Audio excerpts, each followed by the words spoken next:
Mr. Speaker, the President's Cabinet.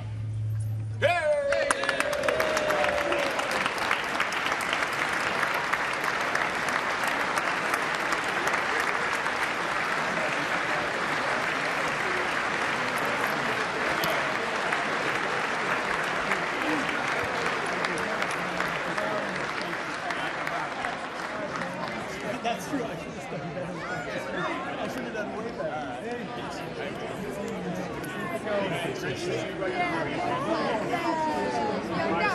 Right down to work, eliminating DEI programs, and being, also the subject of some pushback in many ways. There's Robert F. Kennedy Jr. entering the chamber right now, HHS, dealing with a measles outbreak. Dana, a lot of State of the Union addresses, and we keep on saying this is a joint address, but essentially takes the form of a State of the Union address. They're mostly like laundry lists or shopping lists that a president wants from Congress. We're told that this process was a little upended this time and that each one of these cabinet secretaries smoothed out, was a little bit quicker as far as getting this speech together. You've been through this process. Well, every cabinet secretary will definitely want something in the speech, because then they can go out and market it and sell it. Now, this is a huge audience for the president tonight. One of the things that might be a little different from day to day is that it's not just political junkies or supporters or opponents, right? This is a big, broad audience. But he also is going to talk to Congress, and I think it's very important that he be clear in what he wants the Congress to do in order to carry out his agenda, do what Larry just said in terms of the economy. And also, I'm very curious, two things. One, that all of these Democratic women decided to wear pink tonight after last night they decided to vote en masse against protecting girls' sports. That is kind of interesting. Yeah. The other thing is, it's like the president is going to be able to announce that actually the border is now secure. It only took 44 days. Are the Democrats going to applaud for that? Yeah, we see Kristi Noem walking in. Spoke with Tom Homan earlier today. Obviously, the president will tout, Harold, the success that he's had at the border. The numbers are extraordinary. It's down 98%. From where it was under President Biden. It was such a glaringly obvious issue during the election, and Democrats pretty much dug in. It was an issue the president won on and continues to win on. It'll be interesting to hear how the president talks about the different budget blueprints from the House and the Senate. But I do think Larry touches on something that the president, I hope, focuses on in his speech for his sake. You've got to figure out how you grow this economy for everyone. The stock market's taken a little bit of a hit the last 2 days, but that's the richest of the country that really looks to that. How you deal with prices for everyday people, how you ensure that their taxes are cut for everyday people. I'm going to be curious to hear how the president talks about that tonight and how he tries to reconcile or talks about how Congress should reconcile whatever differences they may have, that being Republicans in the House and the Senate, to advance some of these ideas and I wonder out loud how much DOGE budget cutting will be in this speech, because actually it's polling very well. It's very popular. And it goes to Harold's point. It cuts back on inflation. It cuts back on the cost of living. Look, I think this is going to be a real top-down. It's not like cabinet secretaries making requests. I think this is going to be top-down, Trumpian, his closest advice. Here's my agenda. Here's my vision. Brit Hume, the Democratic response tonight after this speech will be from first-term Michigan Senator Alyssa Slotkin. That's usually a very unenviable position because you're just coming after the president in this massive chamber. But I expect the economy is going to drive her speech later on. Well, that seems to be the issue that the Democrats think they may have an opening on. I think it's a little early in the administration for people to start to turn against the president on the economy, although obviously the continuation of inflation is something they have to worry about, especially with tariffs in place, which have the effect of driving up prices normally. So there's some concerns there. I suspect she will point to that. As you point out, Brett, it's a very unenviable job. Very few people have ever done it and had any impact with it. It's usually people turn the television off after the president's speech is over. They may listen to a little analysis, and that's about it. So I think it's a tough job for her. I don't envy her the task, but I expect she will focus on prices, the price of eggs in particular. If you remember the response, it's usually for the wrong reason. So we'll see what comes of that tonight. As we're waiting for the Sergeant of Arms to bring in the president, the cabinet is still making their way down there. Tulsi Gabbard, the new director of national intelligence, Kelly Loeffler, the small business administrator, and they're just chatting in the chamber there on their way down. They're running a little behind. There's Linda McMahon, the Department of Education secretary. It has been, and I think, Majority Leader Thune, who we saw earlier today, it takes some of the credit here for getting these cabinet members through in such a timely manner. When President Trump chose these people, there was all this backlash and, these people will never get confirmed. But this is a president who won all of the swing states and won the popular vote. And it's really unprecedented to imagine that he wouldn't get the cabinet that he wanted. And this is a night for them to assemble as a group as well, as they listen to what the president has laid out for them. Dana, as we wait for this, we expect any moment the president's going to walk in. But a quick thought on this issue of tariffs, which we brought up before, because this is a rocky issue for him to grapple with. I've maintained that I think that the sequencing was off.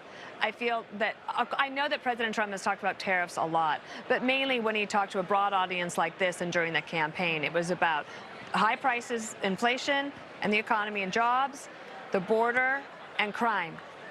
Tariffs are something that are going to be complex to explain to people. And so I think what could have happened is, why not wait until a speech like tonight to explain, dear American people, this is what I want to do, and this is why. And it might be rocky for a while, but hang with me, be patient. Follow me. I want to persuade you to go with me all the way to this end point that I see. Instead, to me, it feels slightly chaotic. Maybe that's by design. I don't know. Perhaps I'll read in a book in 20 years that this was all a strategy. But I think that going back and forth, and then you have Republicans who will defend him on tariffs and then defend the pulling back of tariffs, and it's all genius. In the meantime, people who are looking at their 401ks, which they are accustomed to doing now, are concerned. And so the jury is very much out on this, and I don't know how much time he'll spend talking about that tonight, but I do think the sequencing on the communications on this was a little off. He will say we have... Just a quick point. I would have preferred a different sequence. I would have said, get your tax cuts done first, and then go for the tariffs. All right? The tax cuts really give people some monetary torque. As I say, it fattens middle-class wallets. There will be some belt tightening on the tariffs. I don't think it's going to be that bad, and it needs to be explained. But in the first term, the tax cuts came first, and then the tariffs came. And I wish that had the sequence the same this time around. He will say, we have accomplished more in 43 days than most administrations accomplished in 4 years or 8 years, and we're just getting started. We forget that some of this speech, maybe a significant part, Harold, is going to be about foreign policy. In the wake of what just happened in the Oval Office with President Zelensky, over the weekend he was in Europe. He made a post today that suggested Zelensky is ready to go forward. And we may hear that President Trump is getting to that point, too, tonight on a Ukraine minerals deal that takes you to the next step in negotiations. He promised a stronger economy, promised no taxes on tips, and ending wars. People want to hear, I think, all of that.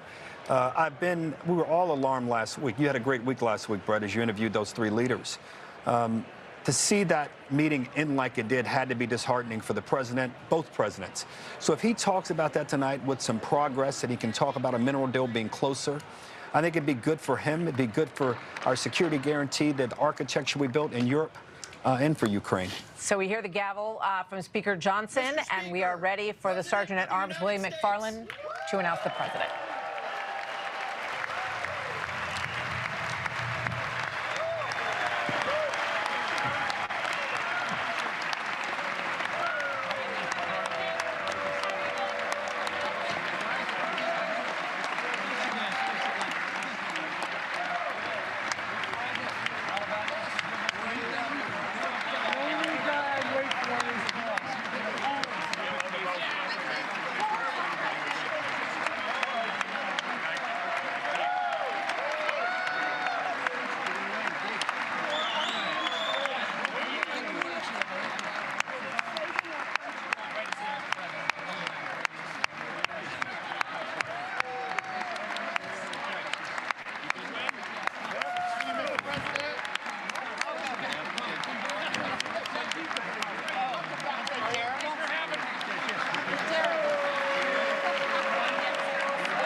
President making his way down the center aisle, and you see him shaking the hands of the Chief Justice, John Roberts.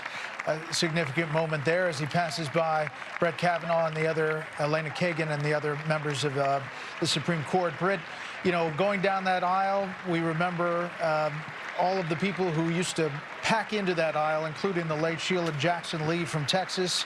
There are some, you know, people that just, this is their moment to shake the hand of the president, either party.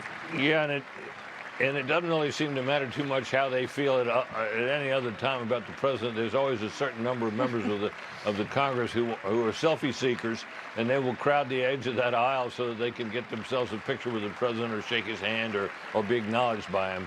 He is, after all, the largest figure at any given moment in our government, and at this point, I think in this particular case tonight, it's the largest figure in modern American political history, certainly at this moment. He's shaking hands of some of the generals in the front row here. And just to keep in mind with the Supreme Court justices, he's got a couple of big cases before them right now about whether or not he can freeze foreign aid or fire executive branch officials. So he will be dealing with the Supreme Court quite a bit in the coming weeks and months, spend some time with them as he makes his way up to the podium. And he is nominating a new chairman of the Joint Chiefs, which is quite something as well, as he shakes those hands. And now as he gets ready to give the speech, shaking the hands of the Vice President and the Speaker. Let's listen in to the President of the United States, Donald J. Trump, his first joint address in this term, his second overall, and his fifth as President of the United States.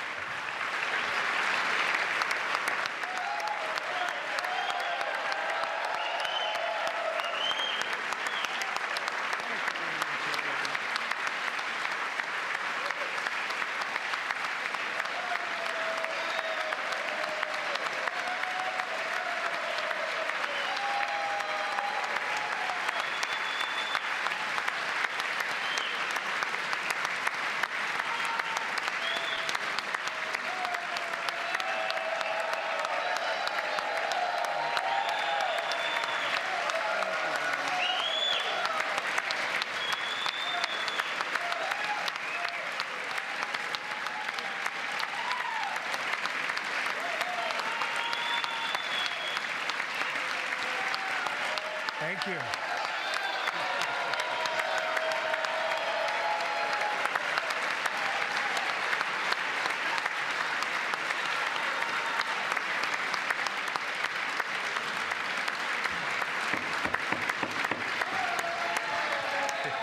Thank you very much. Thank you very much. It's a great honor. Thank you very much. Speaker Johnson, Vice President Vance, the First Lady of the United States,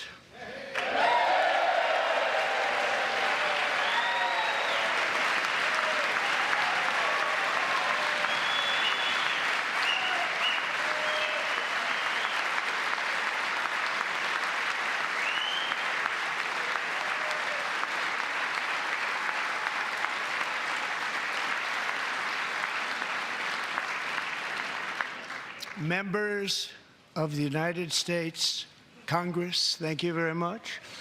And to my fellow citizens, America is back.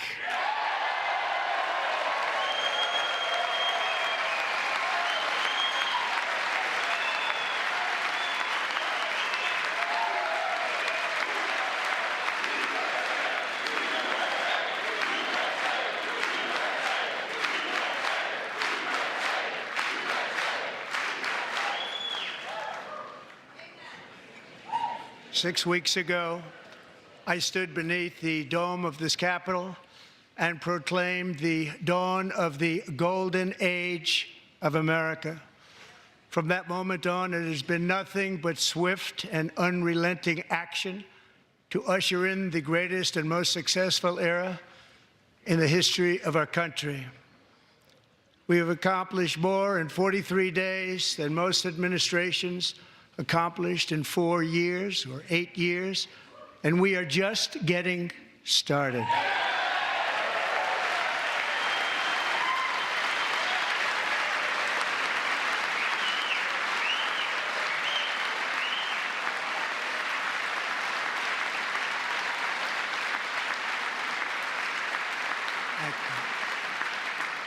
I return to this chamber tonight to report that America's momentum is back, our spirit is back, our pride is back, our confidence is back, and the American dream is surging bigger and better than ever before.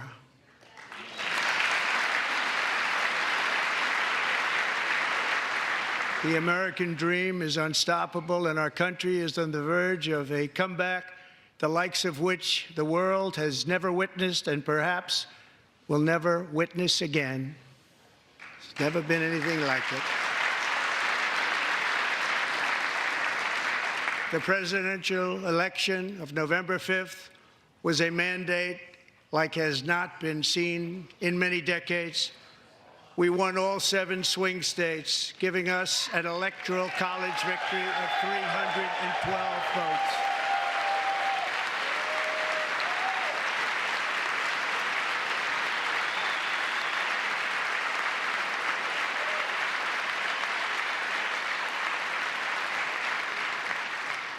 We won the popular vote by big numbers and won counties in our country.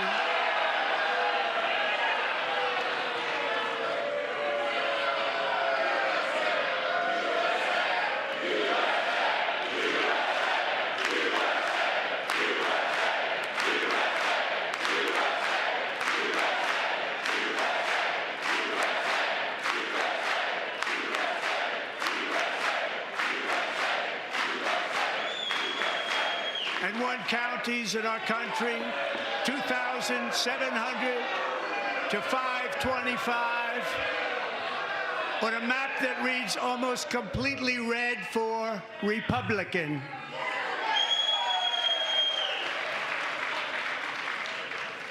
Now, for the first time in modern history, more Americans believe that our country is headed in the right direction than the wrong direction. In fact, it's an astonishing record, 27-point swing, the most ever.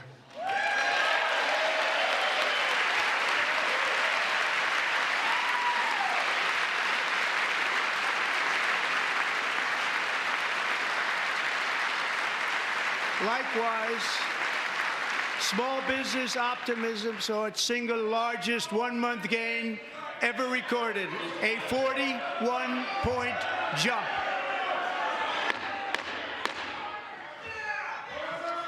Members are directed to uphold and maintain decorum in the House and to cease any further disruptions. That's your warning.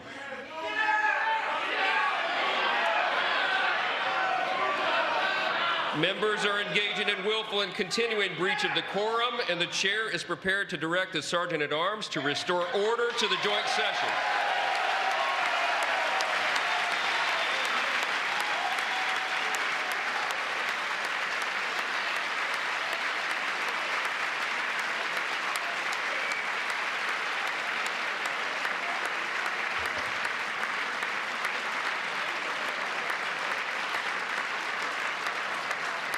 Mr. Green, take your seat. Take your seat, sir. Take your seat. Finding that members continue to engage in willful and concerted disruption of proper decorum, the chair now directs the Sergeant-at-Arms to restore order. Remove this gentleman from the chamber.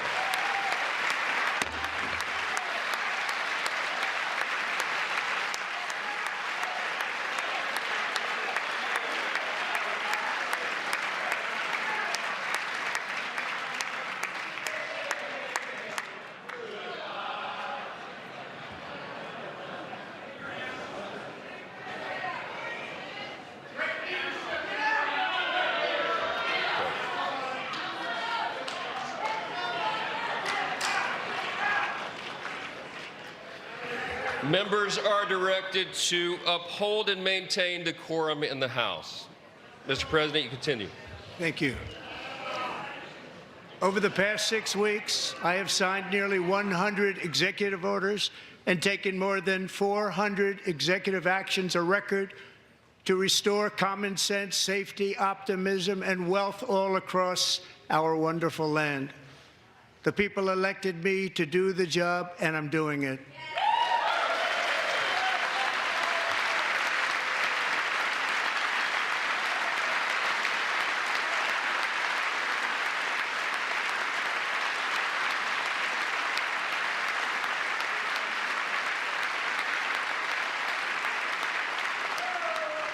In fact, it has been stated by many that the first month of our presidency, it's our presidency, is the most successful in the history of our nation. By many.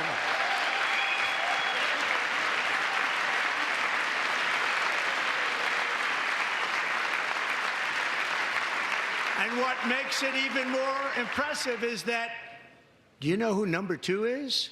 George Washington. How about that? How about that? I don't know about that list, but we'll take it. Within hours of taking the oath of office, I declared a national emergency on our southern border, and I deployed the U.S. military and Border Patrol to repel the invasion of our country. And what a job they've done. As a result, illegal border crossings last month were by far the lowest ever recorded, ever.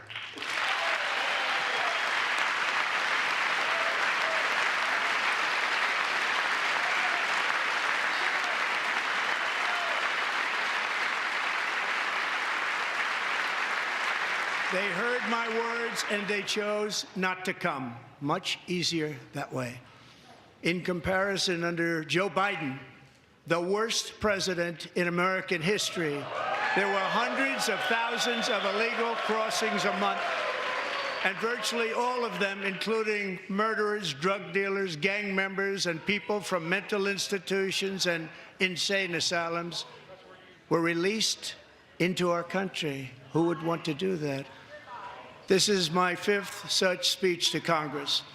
And once again, I look at the Democrats in front of me, and I realize there is absolutely nothing I can say to make them happy or to make them stand or smile or applaud. Nothing I can do. I could find a cure to the most devastating disease, a disease that would wipe out entire nations, or announce the answers to the greatest economy in history, or the stoppage of crime to the lowest levels ever recorded. And these people sitting right here will not clap, will not stand, and certainly will not cheer for these astronomical achievements. They won't do it, no matter what. Five times I've been up here. It's very sad, and it just shouldn't be this way.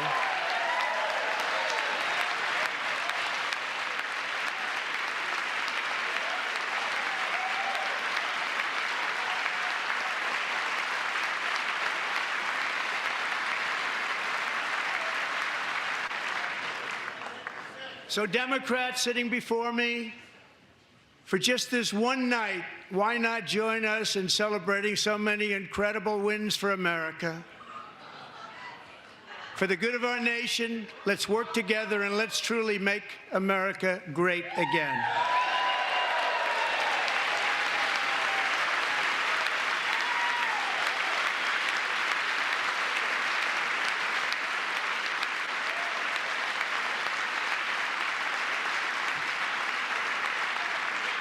Every day, my administration is fighting to deliver the change America needs to bring a future that America deserves, and we're doing it. This is a time for big dreams and bold action.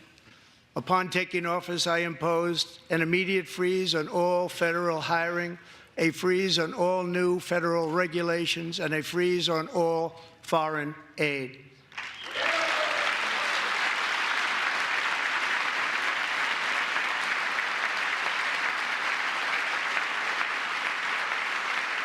I terminated the ridiculous Green New Scam. I withdrew from the unfair Paris Climate Accord, which was costing us trillions of dollars that other countries were not paying.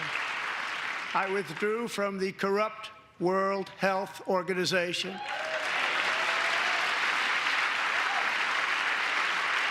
And I also withdrew from the anti-American UN Human Rights Council.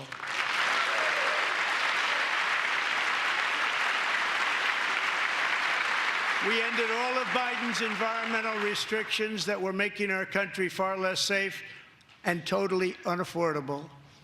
And importantly, we ended the last administration's insane electric vehicle mandate, saving our auto workers and companies from economic destruction.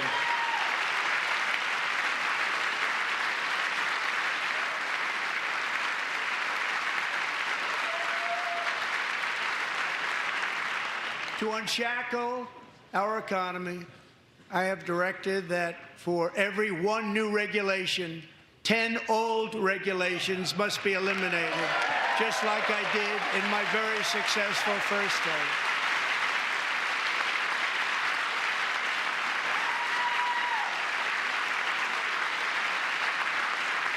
And in that first term, we set records on ending unnecessary rules and regulations like no other president had done before.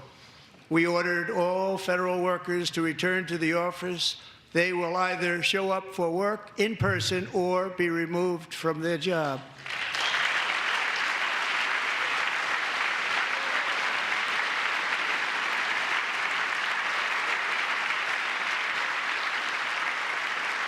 And we've ended weaponized government where, as an example, a sitting president is allowed to viciously prosecute his political opponent, like me. How did that work out? Not too good. Not too good.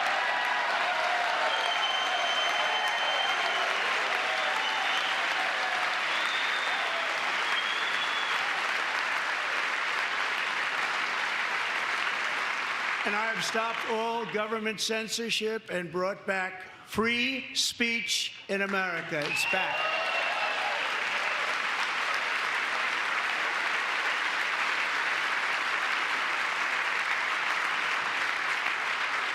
And 2 days ago, I signed an order making English the official language of the United States of America.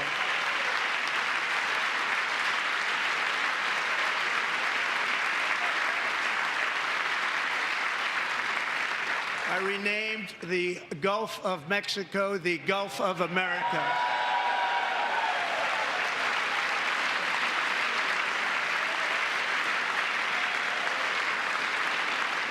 And likewise, I renamed, for a great president, William McKinley, Mount McKinley again. Beautiful Alaska. We love Alaska. We've ended the tyranny of so-called diversity, equity, and inclusion policies all across the entire federal government and indeed the private sector and our military. And our country will be woke no longer.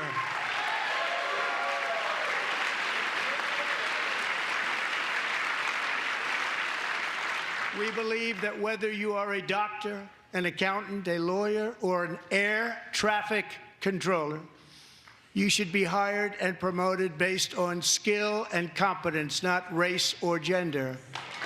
Very important.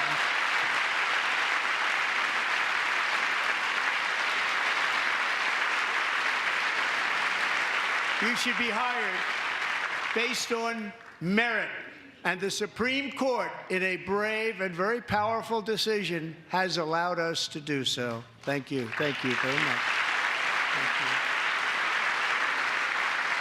you. We have removed the poison of critical race theory from our public schools, and I signed an order making it the official policy of the United States government that there are only two genders, male and female.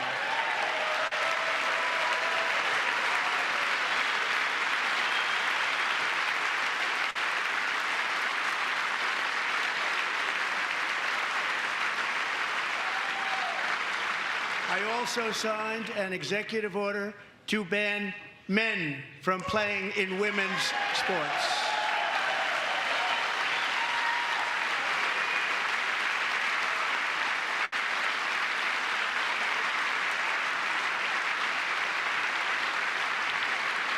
Three years ago, Peyton McNabb was an all-star high school athlete, one of the best, preparing for a future in college sports.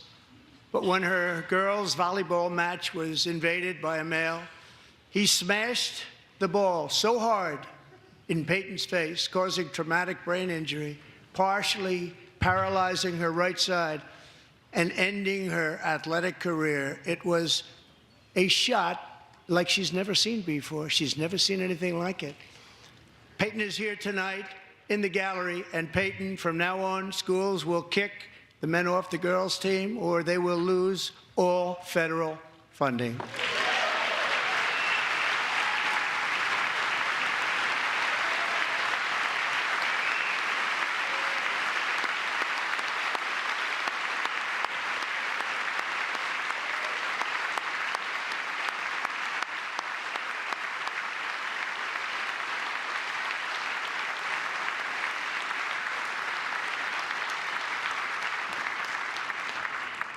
And if you really want to see numbers, just take a look at what happened in the women's boxing, weightlifting, track and field, swimming, or cycling, where a male recently finished a long-distance race 5 hours and 14 minutes ahead of a woman for a new record by 5 hours.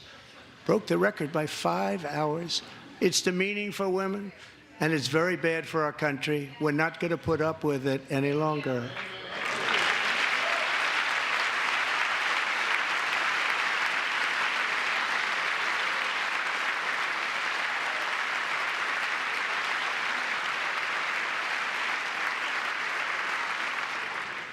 What I have just described is only a small fraction of the common sense revolution that is now, because of us, sweeping the entire world. Common sense has become a common theme, and we will never go back. Never. Never going to let that happen. Among my very highest priorities is to rescue our economy and get dramatic and immediate relief to working families. As you know, we inherited from the last administration an economic catastrophe and an inflation nightmare. Their policies drove up energy prices, pushed up grocery costs, and drove the necessities of life out of reach for millions and millions of Americans. They've never had anything like it. We suffered the worst inflation in 48 years, but perhaps even in the history of our country. They're not sure. As president, I'm fighting every day to reverse this damage and make America affordable again.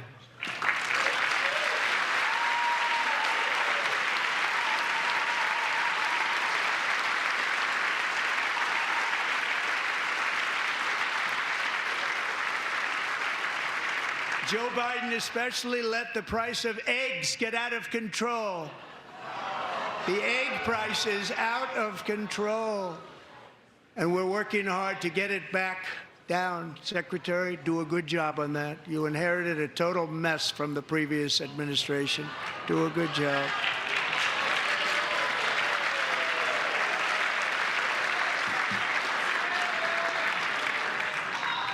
A major focus of our fight to defeat inflation is rapidly reducing the cost of energy. The previous administration cut the number of new oil and gas leases by 95%, slowed pipeline construction to a halt, and closed more than 100 power plants. We are opening up many of those power plants right now.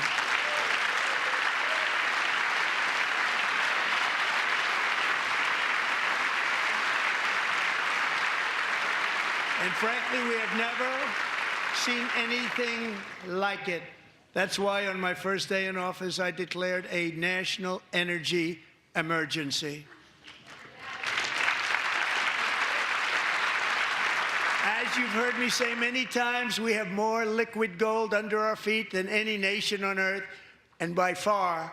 And now I fully authorize the most talented team ever assembled to go and get it. It's called Drill, Baby, Drill.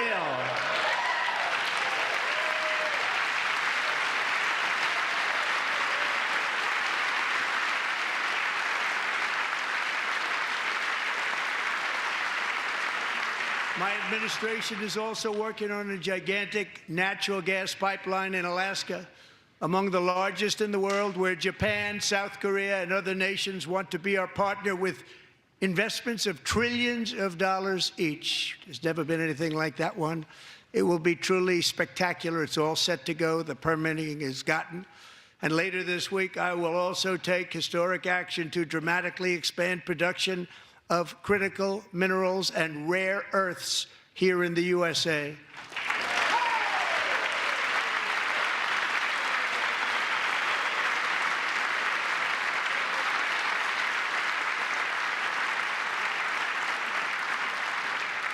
To further combat inflation, we will not only be reducing the cost of energy, but will be ending the flagrant waste of taxpayer dollars.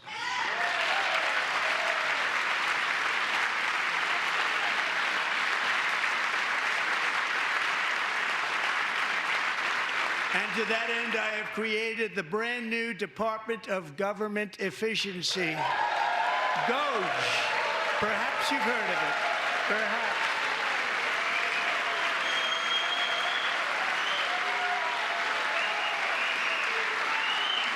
Which is headed by Elon Musk, who is in the gallery tonight.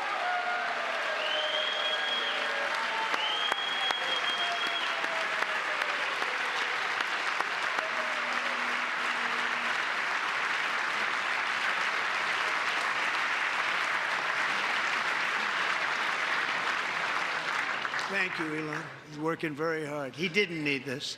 He didn't need this. Thank you very much. We appreciate it. Everybody here, even this side, appreciates it, I believe. They just don't want to admit that.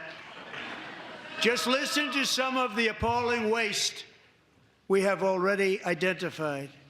$22 billion from HHS to provide free housing and cars for illegal aliens. $45 million for diversity, equity, and inclusion scholarships in Burma. $40 million to improve the social and economic inclusion of sedentary migrants. Nobody knows what that is. $8 million to promote LGBTQI+ in the African nation of Lesotho, which nobody has ever heard of. $60 million for indigenous peoples and Afro-Colombian empowerment in Central America. $60 million. $8 million for making mice transgender. This is real. $32 million for a left-wing propaganda operation in Moldova. $10 million for male circumcision in Mozambique. $20 million for the Arab Sesame Street in the Middle East. It's a program. $20 million for a program. $1.9 billion to recently created Decarbonization of Homes Committee, headed up, and we know she's involved. Just at the last moment, the money was passed over by a woman named Stacey Abrams. Have you ever heard of her? A $3.5 million consulting contract for lavish fish monitoring. $1.5 million for voter confidence in Liberia. $14 million for social cohesion in Mali. $59 million for illegal alien hotel rooms in New York City. He's a real estate developer. He's done very well. $250,000 to increase vegan local climate action innovation in Zambia.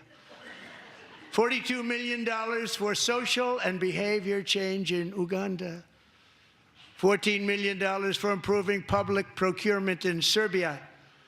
$47 million for improving learning outcomes in Asia.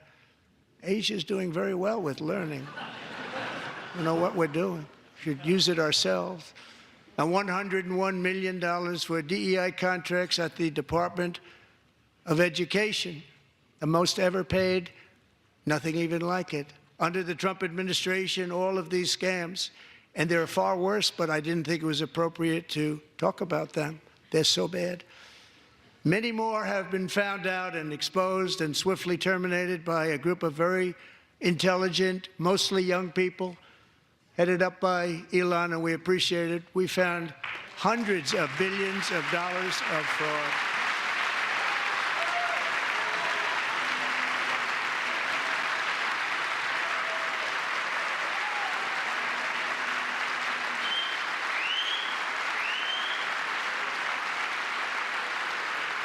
And we've taken back the money and reduced our debt to fight inflation and other things. Taken back a lot of that money. We got it just in time. This is just the beginning. The Government Accountability Office, a federal government office, has estimated annual fraud of over $500 billion in our nation, and we are working very hard to stop it. We're going to.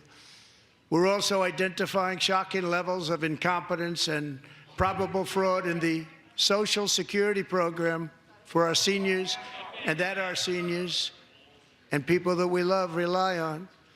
Believe it or not, government databases list 4.7 million Social Security members from people aged 100 to 109 years old.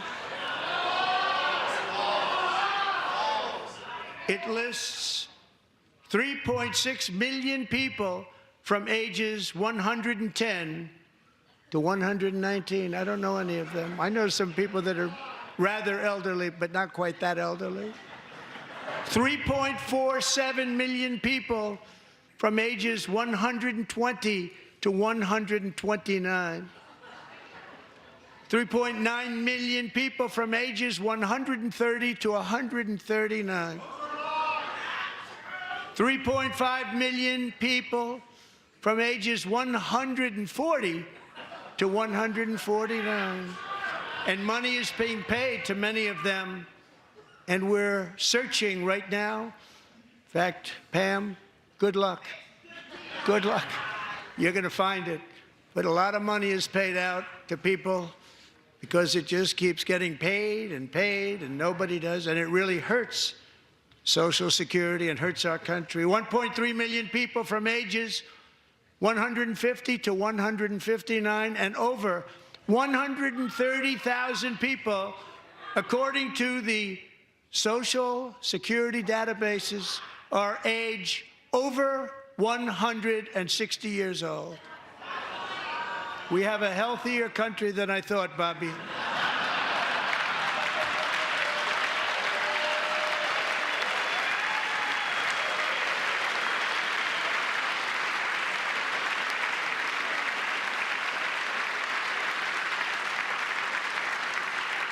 Including, to finish, 1,039 people between the ages of 220 and 229, one person between the age of 240 and 249, and one person is listed at 360 years of age.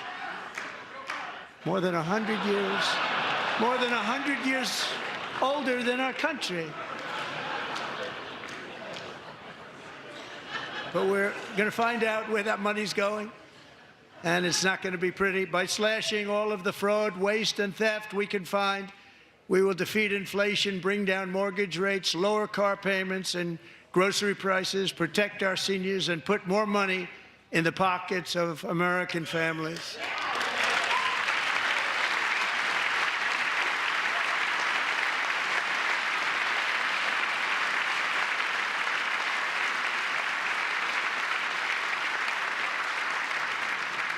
And today, interest rates took a beautiful drop, big, beautiful drop. It's about time. And in the near future, I want to do what has not been done in 24 years, balance the federal budget. We're going to balance it.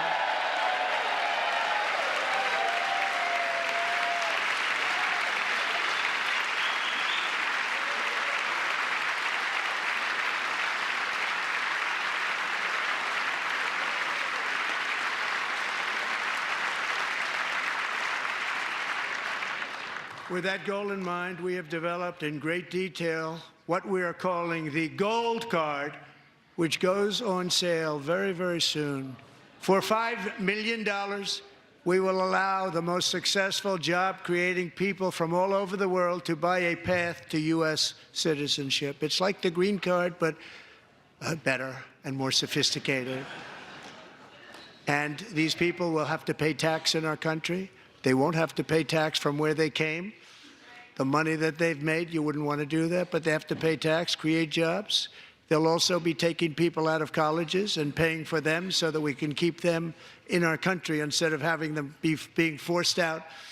Number one, at the top school, as an example, being forced out and not being allowed to stay and create tremendous numbers of jobs and great success for a company out there. So while we take out the criminals, killers, traffickers, and child predators who are allowed to enter our country under the open border policy of these people, the Democrats, the Biden administration, the open border insane policies that you've allowed to destroy our country, we will now bring in brilliant, hardworking, job-creating people. They're going to pay a lot of money, and we're going to reduce our debt with that money.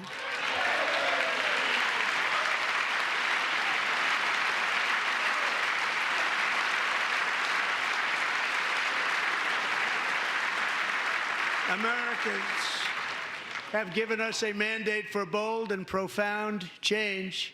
For nearly 100 years, the federal bureaucracy has grown until it has crushed our freedoms, ballooned our deficits, and held back America's potential in every possible way.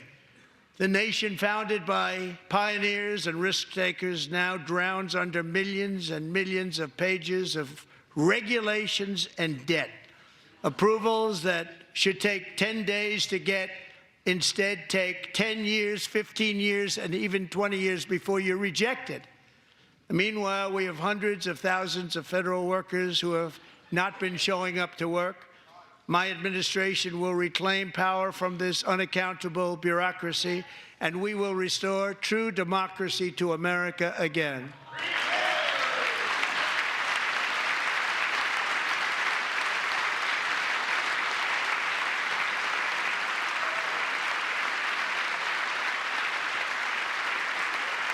And any federal bureaucrat who resists this change will be removed from office immediately. Because we are draining the swamp. It's very simple. And the days of rule by unelected bureaucrats are over.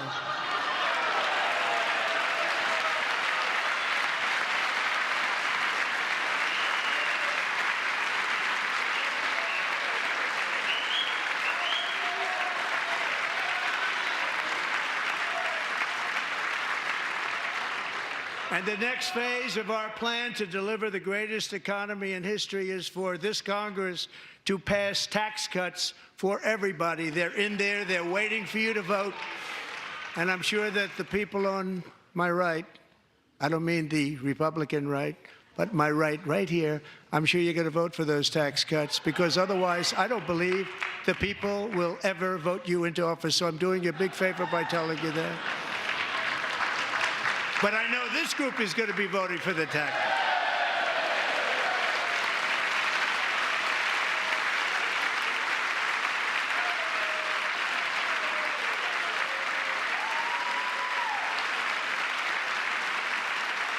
Thank you. It's a very, very big part of our plan. We had tremendous success in our first term with it. A very big part of our plan. We're seeking permanent income tax cuts all across the board. And to get urgently needed relief to Americans hit especially hard by inflation, I'm calling for no tax on tips, no tax on overtime, and no tax on Social Security benefits for our great seniors.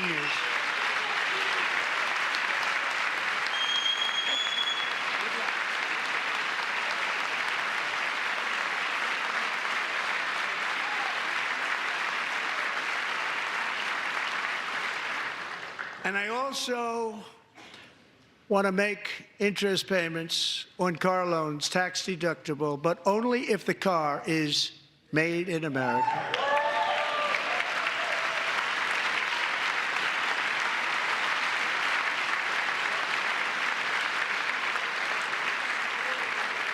And by the way, we're going to have growth in the auto industry like nobody's ever seen. Plants are opening up all over the place. Deals are being made. Never seen. That's a combination of the election win and tariffs. It's a beautiful word, isn't it? That, along with our other policies, will allow our auto industry to absolutely boom. It's going to boom. Spoke to the majors today, all three, the top people, and they're so excited. In fact, already numerous car companies have announced that they will be building massive automobile plants in America, with Honda just announcing a new plant in Indiana, one of the largest anywhere in the world.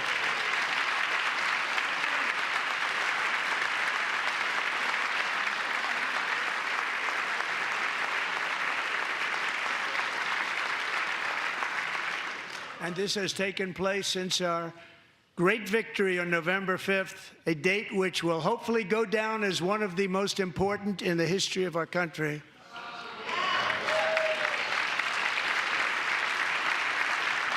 In addition, as part of our tax cuts, we want to cut taxes on domestic production and all manufacturing. And just as we did before, we will provide 100% expensing. It will be retroactive to January 20th, 2025, and it was one of the main reasons why our tax cuts were so successful in our first term, giving us the most successful economy in the history of our country, first term. We had a great first term.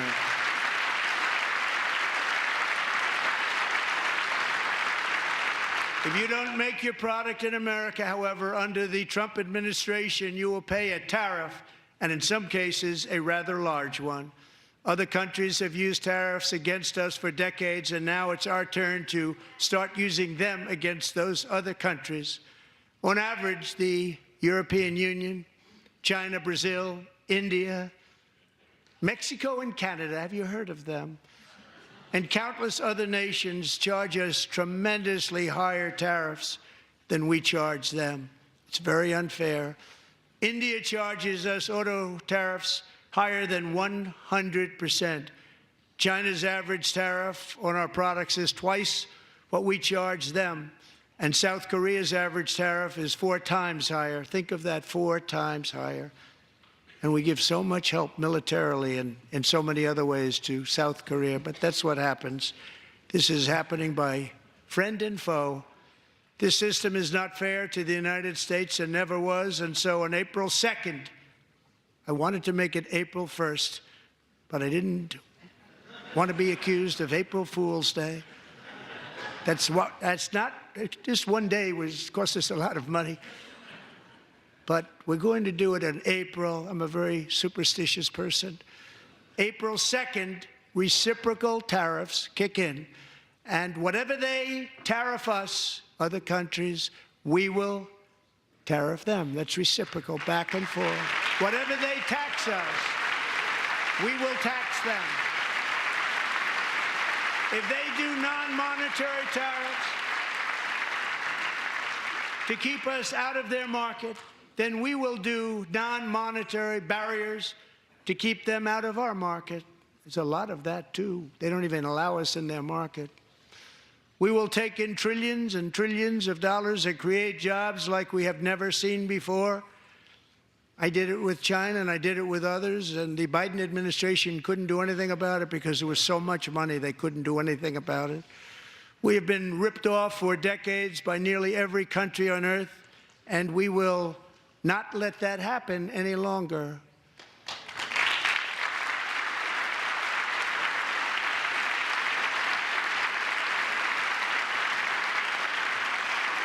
Much has been said over the last 3 months about Mexico and Canada, but we have very large deficits with both of them. But even more importantly, they've allowed fentanyl to come into our country at levels never seen before, killing hundreds of thousands of our citizens and many very young, beautiful people, destroying families.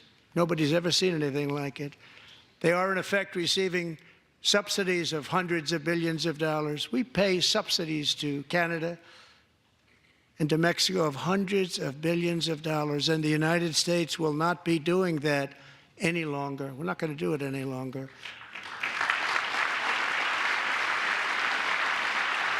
Thanks to our America First policies we're putting into place, we have had $1.7 trillion of new investment in America in just the past few weeks. The combination of the election and our economic policies that people of SoftBank, one of the most brilliant anywhere in the world, announced a $200 billion investment. OpenAI and Oracle, Larry Ellison, announced $500 billion investment, which they wouldn't have done if Kamala had won. Apple announced $500 billion investment. Tim Cook called me. He said, I cannot spend it fast enough. It's going to be much higher than that, I believe. They'll be building their plants here instead of in China. And just yesterday, Taiwan Semiconductor, the biggest in the world, most powerful in the world, has a tremendous amount, 97% of the market, announced a $165 billion investment to build the most powerful chips on earth right here in the USA.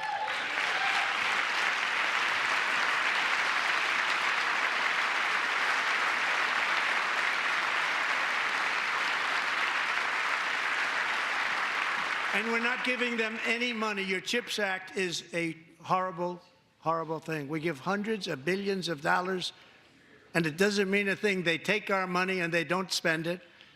All that meant to them, we're giving them no money.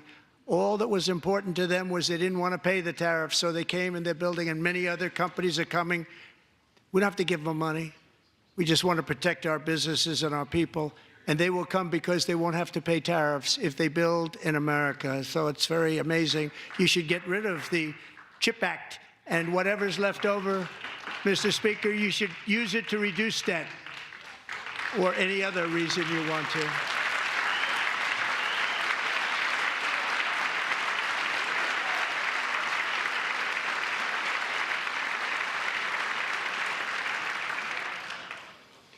Our new trade policy will also be great for the American farmer. I love the farmer. Who will now be selling into our home market, the USA, because nobody is going to be able to compete with you. Because those goods that come in from other countries and companies, they're really in a bad position in so many different ways. They're uninspected. They may be very dirty and disgusting, and they come in and they pour in, and they hurt our American farmers. The tariffs will go on agricultural product coming into America, and our farmers, starting on April 2nd, it may be a little bit of an adjustment period. We had that before when I made the deal with China, $50 billion of purchases, and I said, just bear with me, and they did. They did. Probably have to bear with me again, and this will be even better. That was great. The problem with it was that Biden didn't enforce it. He didn't enforce it. $50 billion of purchases, and we were doing great, but Biden did not enforce it, and it hurt our farmers. But our farmers are going to have a field day right now. So to our farmers, have a lot of fun. I love you too. I love you too. It's all going to happen.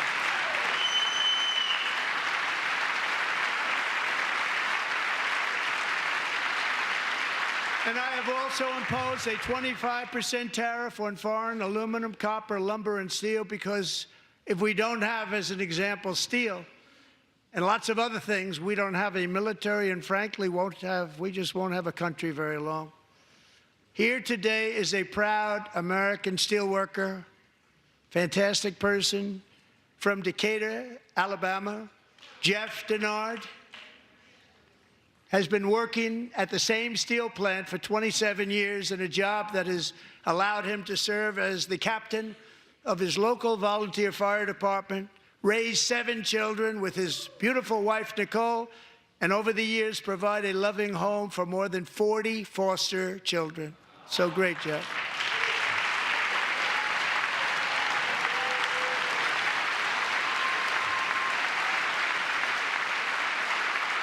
Thank you, Jeff. Thank you, Jeff.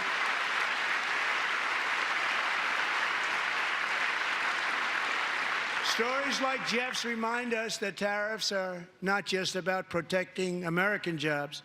They're about protecting the soul of our country. Tariffs are about making America rich again and making America great again, and it's happening, and it will happen rather quickly. There'll be a little disturbance, but we're okay with that. It won't be much. No, you're not. Oh. And look where Biden took us, very low, the lowest we've ever been. Jeff, I want to thank you very much, and I also want to recognize another person who has devoted herself to foster care community. She works so hard on it. A very loving person, our magnificent First Lady of the United States.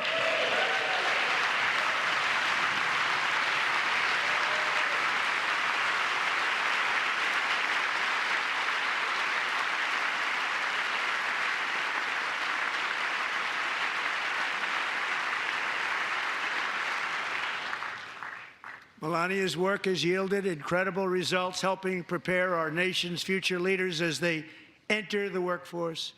Our First Lady is joined by two impressive young women, very impressive. Haley Ferguson, who benefited from the First Lady's Fostering the Future initiative and is poised to complete her education and become a teacher. And Elliston Berry, who became a victim of an illicit deepfake image produced by a peer. With Elliston's help, the Senate just passed the Take It Down Act, and this is so important. Thank you very much, John. John Thune, thank you. Stand up, John. Thank you, John.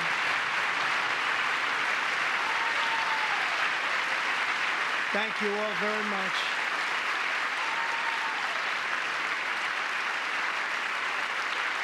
Thank you.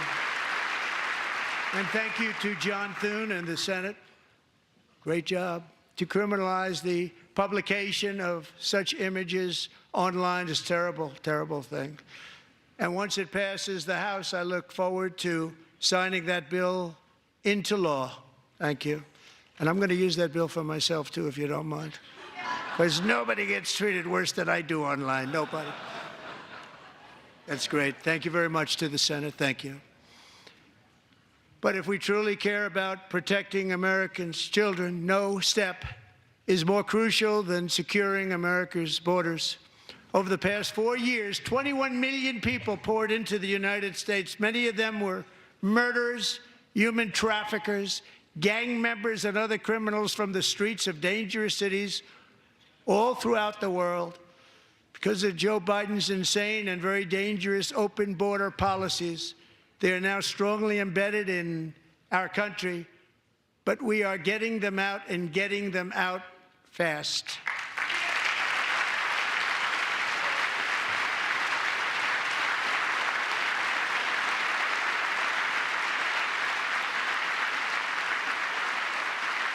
And I want to thank Tom Homan and Christy. I want to thank you and Paul of Border Patrol. I want to thank you. What a job they've all done, everybody. Border Patrol, ICE, law enforcement in general is incredible. We have to take care of our law enforcement. Have to.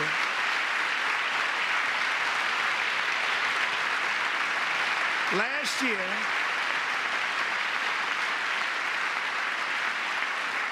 a brilliant 22-year-old nursing student named Laken Riley, the best in her class, admired by everybody, went out for a jog on the campus of the University of Georgia.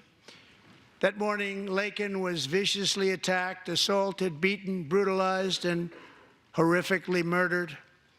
Laken was stolen from us by a savage illegal alien gang member who was arrested while trespassing across Biden's open southern border and then set loose into the United States under the heartless policies of that failed administration. It was indeed a failed administration.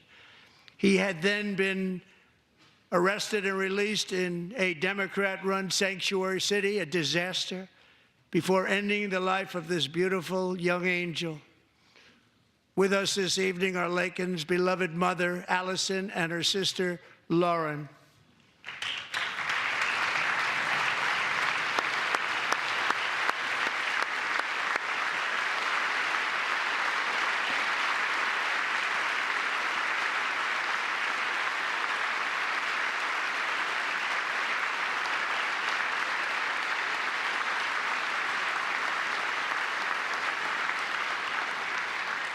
Last year, I told Laken's grieving parents that we would ensure their daughter would not have died in vain.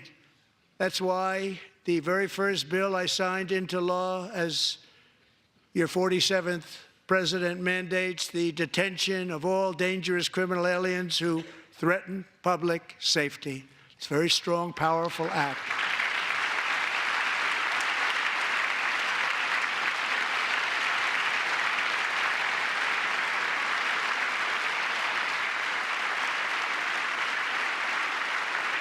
It's called the Laken-Riley Act. So Allison and Lauren, America will never, ever forget our beautiful Laken Hope Riley.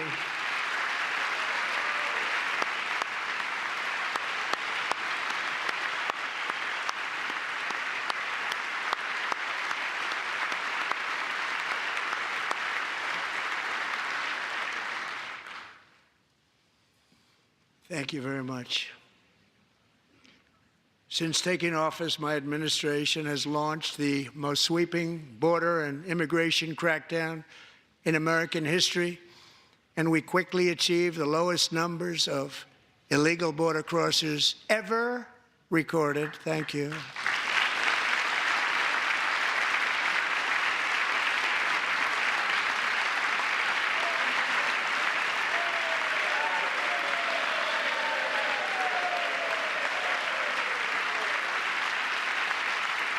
The media and our friends in the Democrat Party kept saying we needed new legislation, we must have legislation to secure the border. But it turned out that all we really needed was a new president.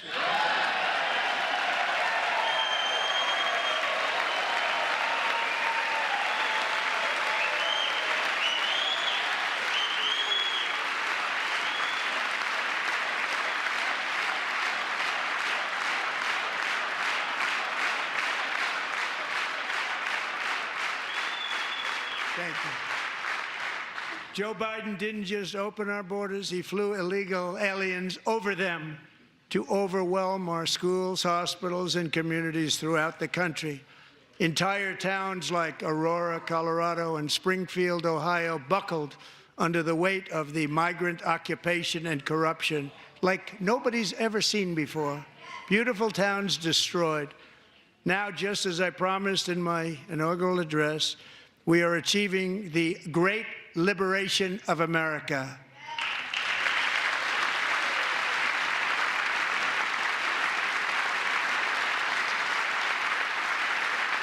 But there still is much work to be done. Here tonight is a woman I have gotten to know, Alexis Nungary from Houston.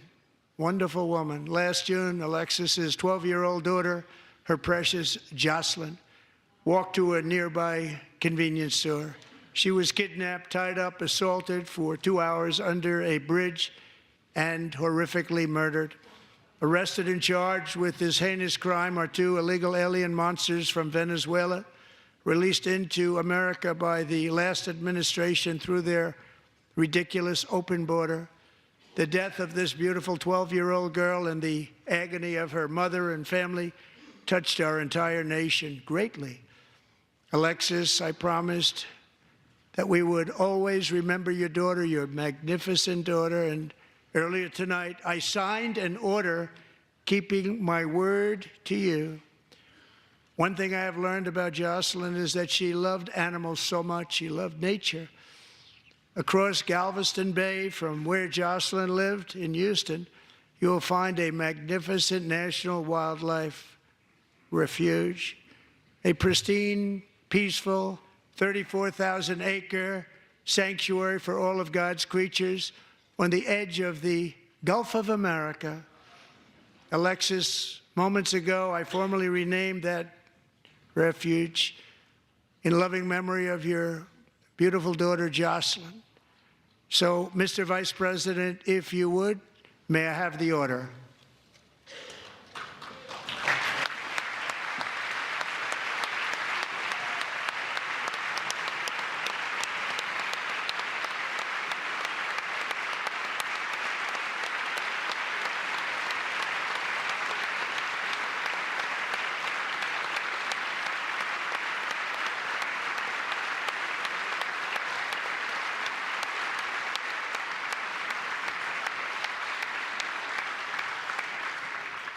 Thank you very much. All three savages charged with Jocelyn and Lakin's murders were members of the Venezuelan prison gang, the toughest gang, they say, in the world, known as Tren de Aragua.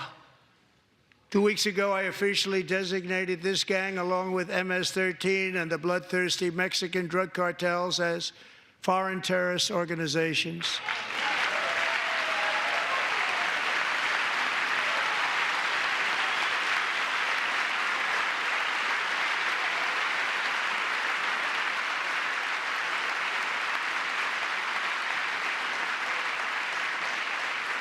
They are now officially in the same category as ISIS, and that's not good for them. Countless thousands of these terrorists were welcomed into the U.S. by the Biden administration. But now every last one will be rounded up and forcibly removed from our country, or, if they're too dangerous, put in jails, standing trial in this country, because we don't want them to come back ever. With us this evening is a warrior on the front lines of that battle, Border Patrol Agent Roberto Ortiz. Great guy.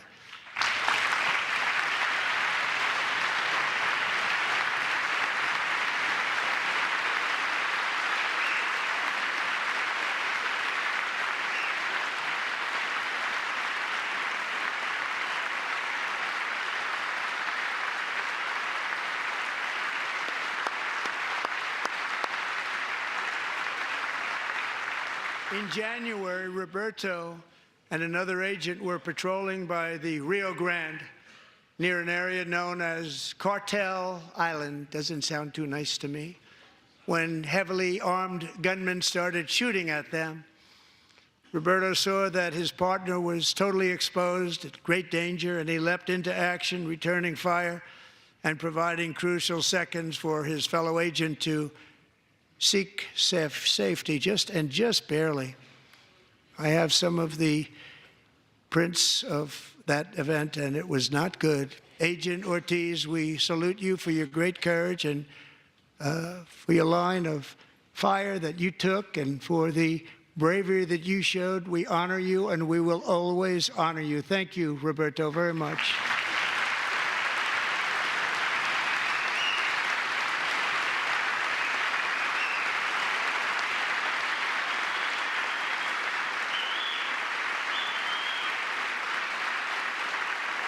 Thank you, Roberto. And I actually got to know him on my many calls to the border. He's a great gentleman.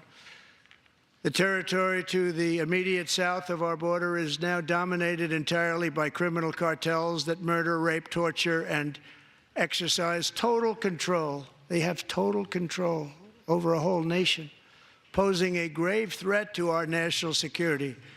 The cartels are waging war on America, and it's time for America to wage war on the cartels, which we are doing.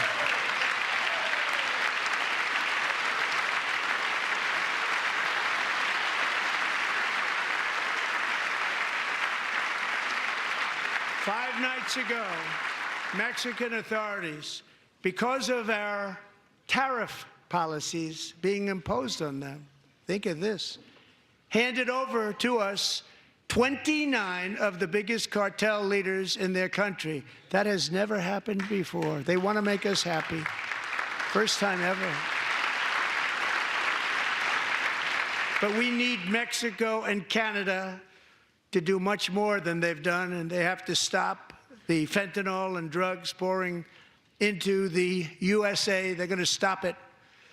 I have sent Congress a detailed funding request laying out exactly how we will eliminate these threats to protect our homeland and complete the largest deportation operation in American history, larger even than current record holder President Dwight D. Eisenhower, a moderate man, but someone who believed very strongly in borders. Americans expect Congress to send me this funding without delay so I can sign it into law. So, Mr. Speaker, John Thune, both of you, I hope you're going to be able to do that, Mr. Speaker. Thank you. Mr. Leader, thank you. Thank you very much. And let's get it to me. I'll sign it so fast, you won't even believe it.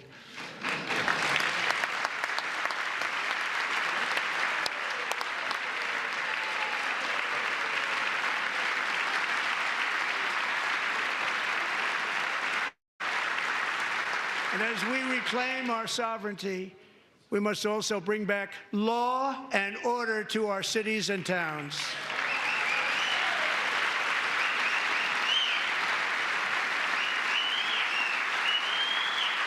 In recent years, our justice system has been turned upside down by radical left lunatics. Many jurisdictions virtually ceased enforcing the law against dangerous repeat offenders while weaponizing law enforcement against political opponents like me. My administration has acted swiftly and decisively to restore fair, equal, and impartial justice under the constitutional rule of law, starting at the FBI and the DOJ. Pam, good luck. Cash, wherever you may be, good luck. Good luck. Pam Bondi, good luck. So important. Going to do a great job. Cash, thank you. Thank you, Cash.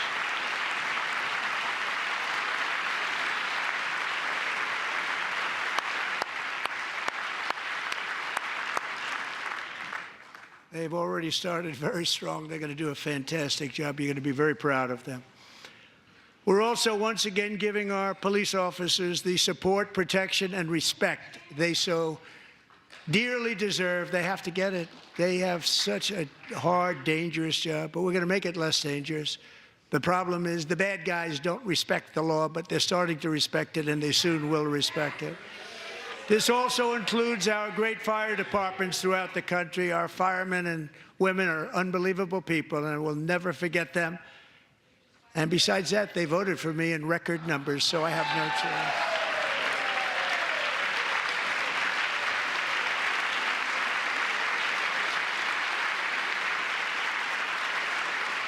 1 year ago this month, 31-year-old New York police officer Jonathan Diller, unbelievably wonderful person and a great officer, was gunned down at a traffic stop on Long Island. I went to his funeral. The vicious criminal charged with his murder had 21 prior arrests, and they were rough arrests, too. He was a real bad one. The thug in the seat next to him had 14 prior arrests and went by the name of Killer. He was Killer. He killed other people, they say, a lot of them.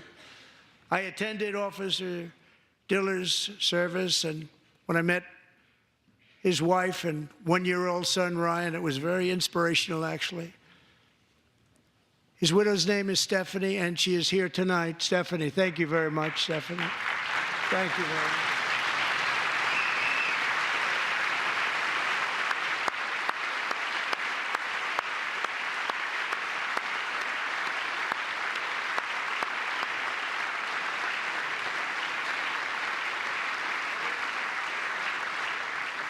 Stephanie, we're going to make sure that Ryan knows his dad was a true hero, New York's finest, and we're going to get these cold-blooded killers and repeat offenders off our streets, and we're going to do it fast.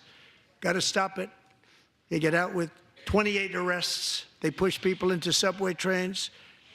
They hit people over the head, back of the head with baseball bats. We got to get them out of here. I've already signed an executive order requiring a mandatory death penalty for anyone who murders a police officer, and tonight I'm asking Congress to pass that policy into permanent law.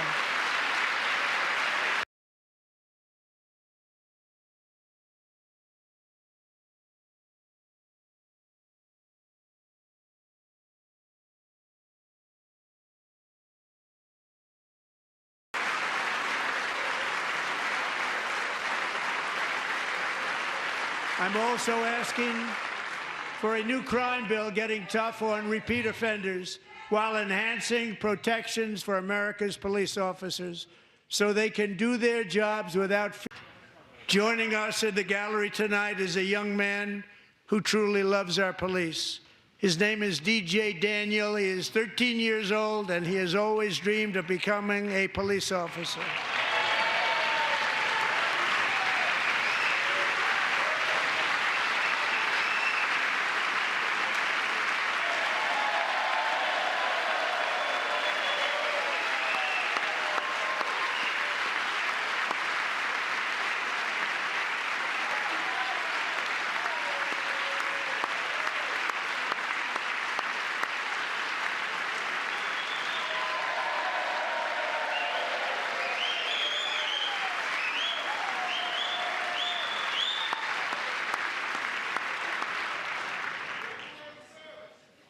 But in 2018, DJ was diagnosed with brain cancer.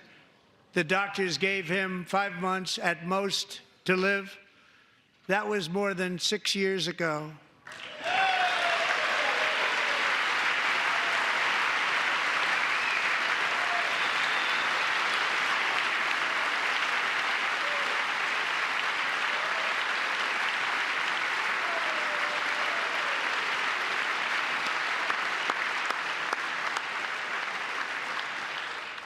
Since that time, DJ and his dad have been on a quest to make his dream come true, and DJ has been sworn in as an honorary law enforcement officer, actually a number of times. The police love him, the police departments love him. And tonight, DJ, we're going to do you the biggest honor of them all. I am asking our new Secret Service Director, Sean Curran, to officially make you an agent of the United States Secret Service.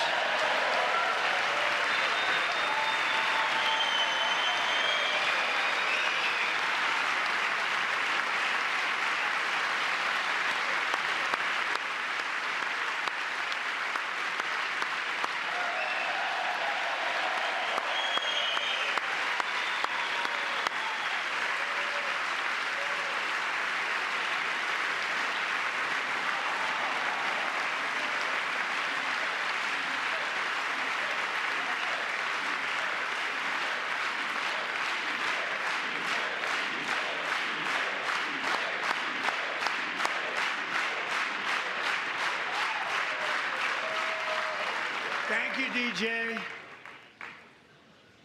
DJ's doctors believe his cancer likely came from a chemical he was exposed to when he was younger. Since 1975, rates of child cancer have increased by more than 40%. Reversing this trend is one of the top priorities for our new presidential commission to make America healthy again, chaired by our new Secretary of Health and Human Services, Robert F. Kennedy, Jr.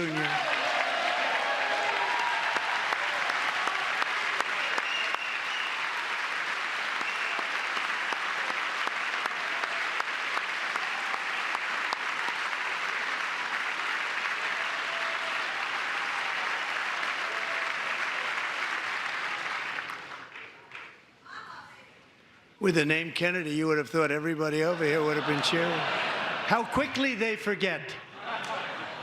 Our goal is to get toxins out of our environment, poisons out of our food supply, and keep our children healthy and strong.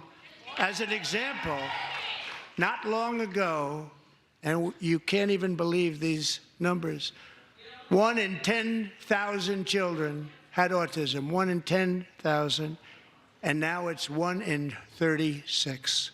There's something wrong, 1 in 36, think of that. So we're gonna find out what it is, and there's nobody better than Bobby and all of the people that are working with you. You have the best to figure out what is going on. Okay, Bobby, good luck. It's a very important job, thank you.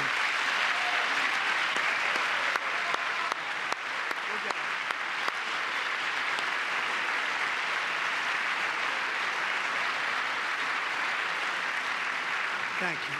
My administration is also working to protect our children from toxic ideologies in our schools. A few years ago, January Littlejohn and her husband discovered that their daughter's school had secretly socially transitioned their 13-year-old little girl. Teachers and administrators conspired to deceive January and her husband while encouraging her daughter to use a new name and pronouns.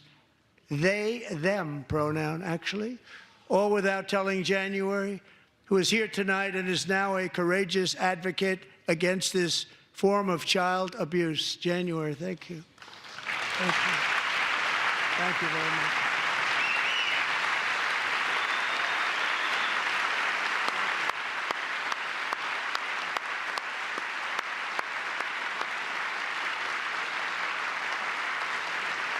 Thank you.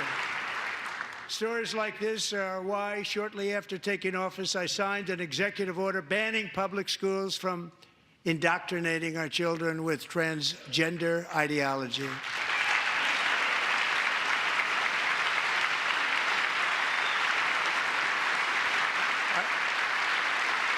I also signed an order to cut off all taxpayer funding to any institution that engages in the sexual mutilation of our youth.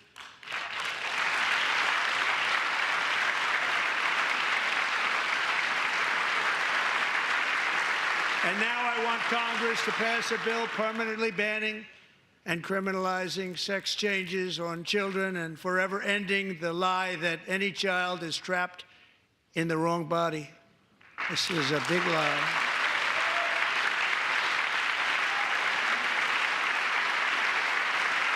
And our message to every child in America is that you are perfect exactly the way God made you.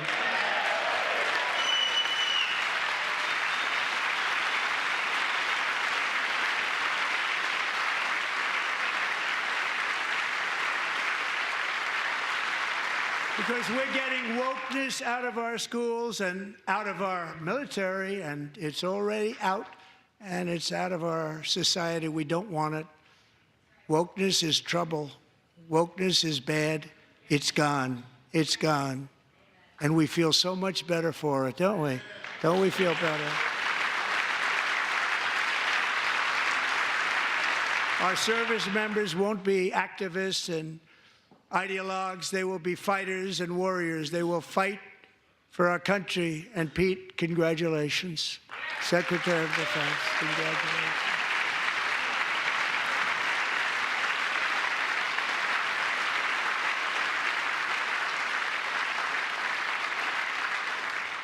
And he's not big into the woke movement, I can tell you. I know him well. I am pleased to report that in January, the U.S. Army had its single best recruiting month in 15 years, and that all armed services are having among the best recruiting results ever in the history of our services. What a difference.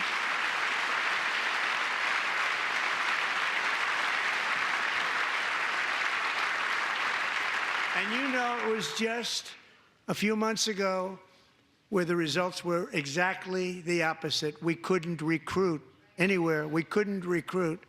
Now we're having the best results just about that we've ever had. What a tremendous turnaround. It's really a beautiful thing to see. People love our country again. It's very simple. They love our country, and they love being in our military again. So it's a great thing, and thank you very much. Great job. Thank you.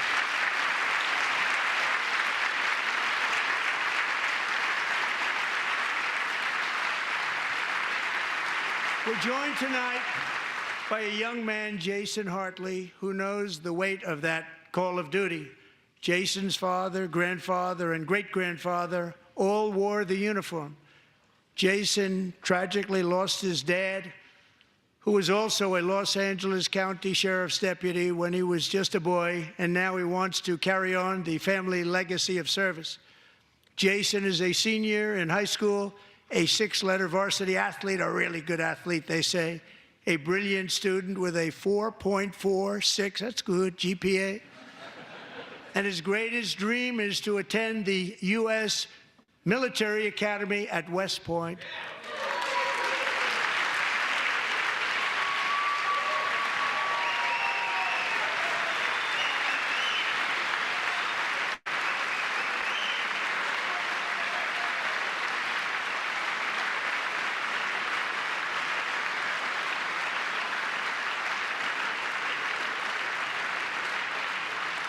And Jason, that's a very big deal getting in. That's a hard one to get into. But I'm pleased to inform you that your application has been accepted. You will soon be joining the Corps of Cadets.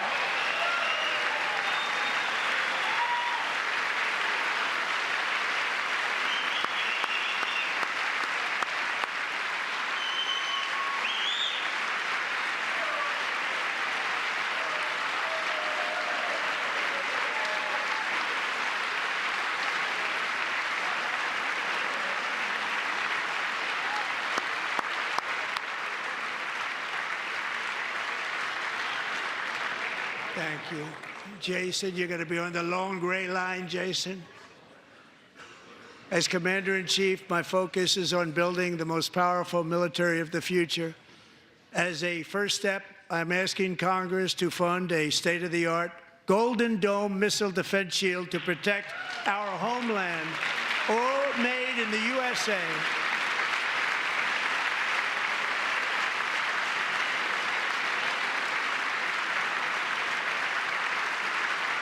And Ronald Reagan wanted to do it long ago, but the technology just wasn't there, not even close. But now we have the technology. It's incredible, actually. And other places, they have it. Israel has it. Other places have it. And the United States should have it too, right, Tim, right?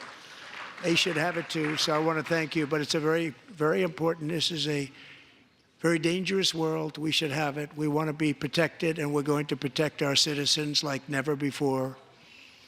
To boost our defense industrial base, we are also going to resurrect the American shipbuilding industry, including commercial shipbuilding and military shipbuilding.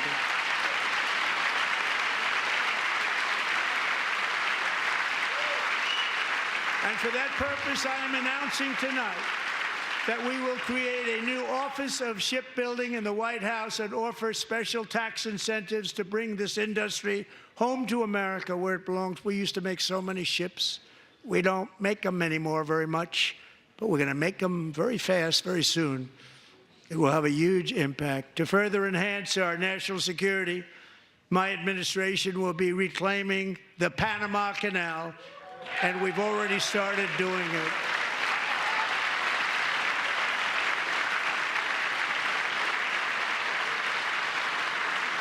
Just today, a large American company announced they are buying both ports around the Panama Canal and lots of other things having to do with the Panama Canal and a couple of other canals.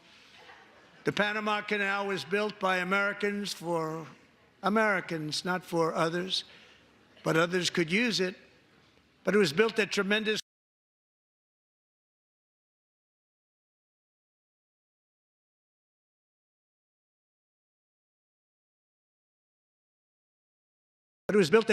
cost of American blood and treasure. 38,000 workers died building the Panama Canal. They died of malaria. They died of snake bites and mosquitoes. Not a nice place to work. They paid them very highly to go there, knowing there was a 25% chance that they would die. But that agreement has been violated very severely. We didn't give it to China. We gave it to Panama, and we're taking it back.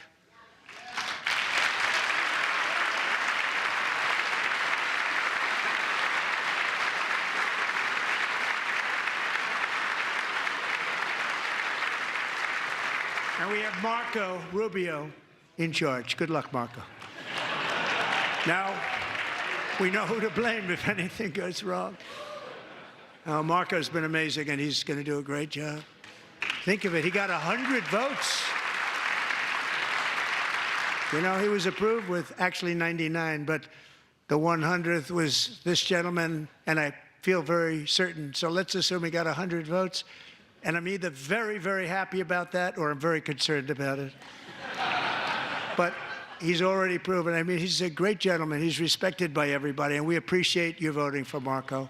He's going to do a fantastic job. Thank you. Thank you. He's doing a great job. Great job.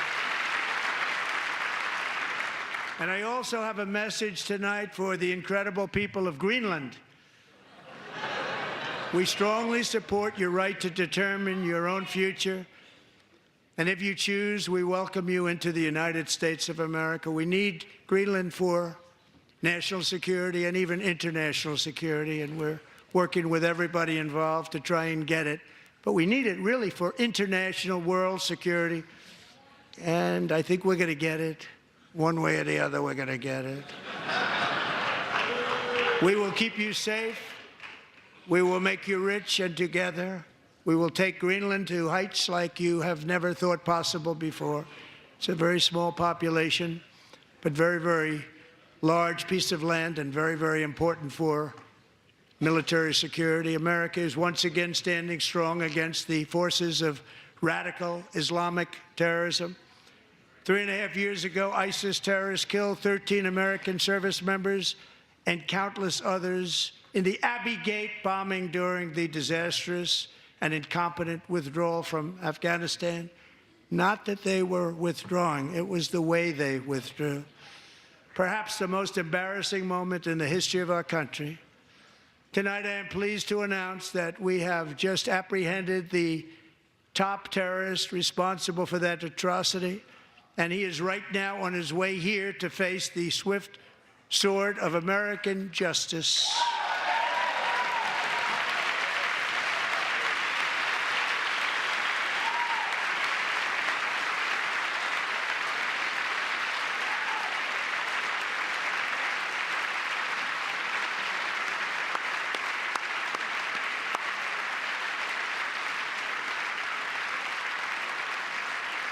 And I want to thank especially the government of Pakistan for helping arrest this monster. This was a very momentous day for those 13 families who I actually got to know very well, most of them, whose children were murdered, and the many people that were so badly, over 42 people, so badly injured on that fateful day in Afghanistan. What a horrible day. Such incompetence was shown. That when Putin saw what happened, I guess he said, wow, maybe this is my chance. That's how bad it was. Should have never happened. Grossly incompetent people. I spoke to many of the parents and loved ones, and they're all in our hearts tonight. Just spoke to them on the phone. We had a big call. Every one of them called, and everybody was on the line, and they did nothing but cry with happiness. They were very happy, as happy as you can be under those circumstances. Their child, brother, sister, son, daughter was killed for no reason whatsoever. In the Middle East, we're bringing back our hostages from Gaza. In my first term, we achieved one of the most groundbreaking peace agreements in generations, the Abraham Accords.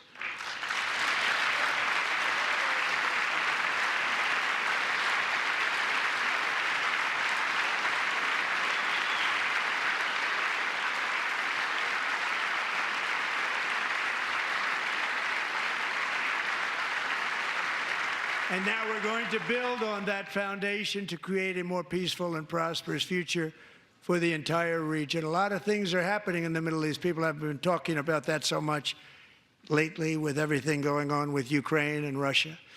But a lot of things are happening in the Middle East. It's a rough neighborhood, actually. I'm also working tirelessly to end the savage conflict in Ukraine.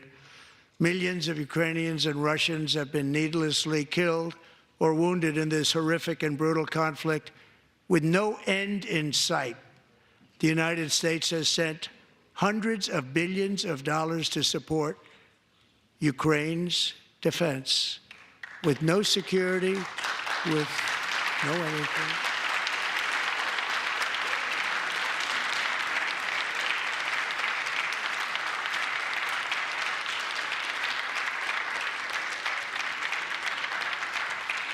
Do you want to keep it going for another 5 years? Yeah, you would say Pocahontas says yes.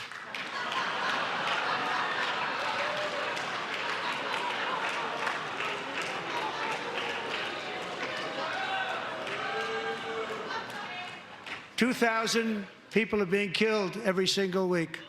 More than that. They're Russian young people. They're Ukrainian young people. They're not Americans. But I want it to stop. Meanwhile, Europe has sadly spent more money buying Russian oil and gas than they have spent on defending Ukraine, by far. Think of that. They've spent more buying Russian oil and gas than they have defending. And we've spent perhaps $350 billion, like taking candy from a baby. That's what happened. And they've spent $100 billion. What a difference that is. And we have an ocean separating us, and they don't. But we're getting along very well with them, and lots of good things are happening. Biden has authorized more money in this fight than Europe has spent by billions and billions of dollars. It's hard to believe that they wouldn't have stopped it and said at some point, come on, let's equalize. You got to be equal to us. But that didn't happen. Earlier today, I received an important letter from President Zelensky of Ukraine. The letter reads, Ukraine is ready to come to the negotiating table as soon as possible to bring lasting peace closer. Nobody wants peace more than the Ukrainians, he said. My team and I stand ready to work under President Trump's strong leadership to get a peace that lasts. We do really value how much America has done to help Ukraine maintain its sovereignty and independence. Regarding the agreement on minerals and security, Ukraine is ready to sign it at any time that is convenient for you. I appreciate that he sent this letter, just got it a little while ago. Simultaneously, we've had serious discussions with Russia and have received strong signals that they are ready for peace. Wouldn't that be beautiful? Wouldn't that be beautiful?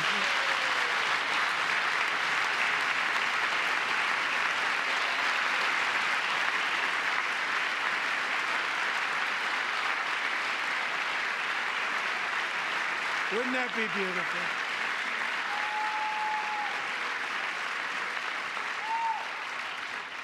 It's time to stop this madness. It's time to halt the killing. It's time to end this senseless war. If you want to end wars, you have to talk to both sides. Nearly 4 years ago, amid rising tensions, a history teacher named Mark Fogel was detained in Russia and sentenced to 14 years in a penal colony. Rough stuff. The previous administration barely lifted a finger to help him. They knew he was innocent, but they had no idea where to begin. But last summer, I promised his 95-year-old mother, Malphine, that we would bring her boy safely back home. After 22 days in office, I did just that, and they are here tonight.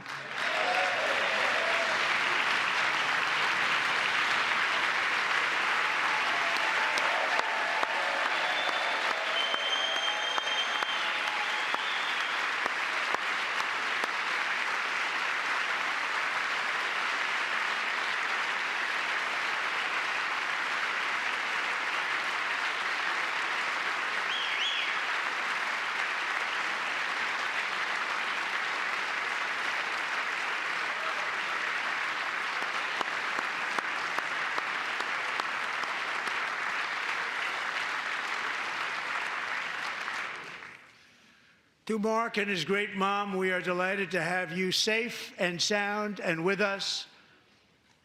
As fate would have it, Mark Fogel was born in a small rural town in Butler, Pennsylvania. Have you heard of it?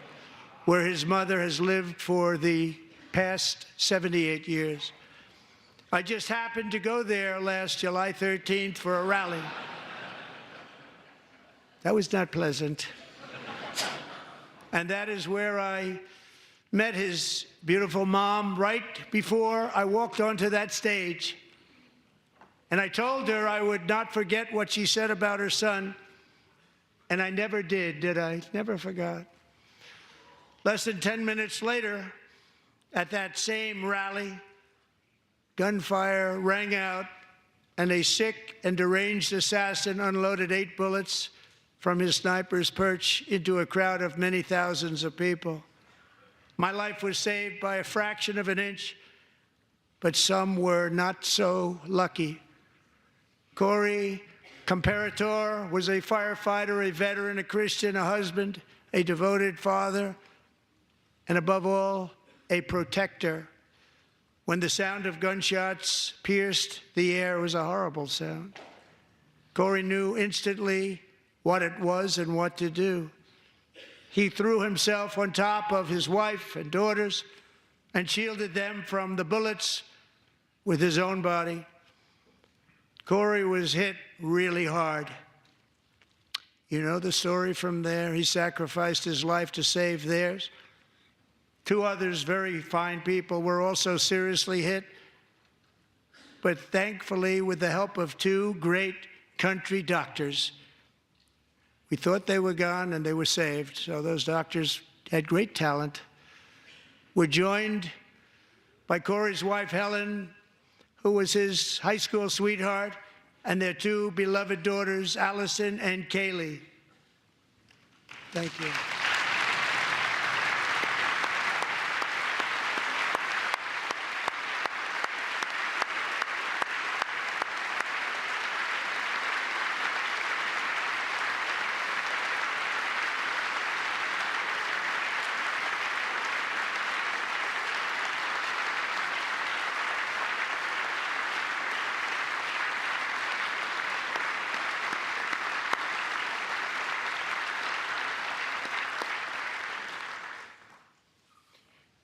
To Helen, Allison, and Kaylee, Corey is looking down on his three beautiful ladies right now, and he is cheering you on. He loves you. He is cheering you on. Corey was taken from us much too soon, but his destiny was to leave us all with a shining example of the selfless devotion of a true American patriot. It was love like Corey's that built our country, and it's love like Corey's that is going to make our country more majestic than ever before.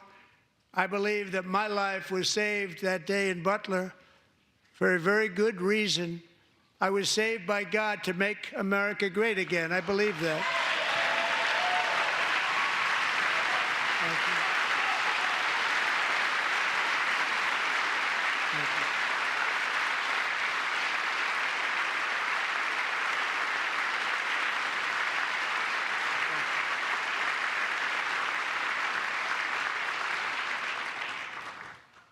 Thank you very much. From the patriots of Lexington and Concord to the heroes of Gettysburg and Normandy, from the warriors who crossed the Delaware to the trailblazers who climbed the Rockies, and from the legends who soared at Kitty Hawk to the astronauts who touched the moon, Americans have always been the people who defied all odds, transcended all dangers, made the most extraordinary sacrifices, and did whatever it took to defend our children, our country, and our freedom. And as we have seen in this chamber tonight, that same strength, faith, love, and spirit is still alive and thriving in the hearts of the American people.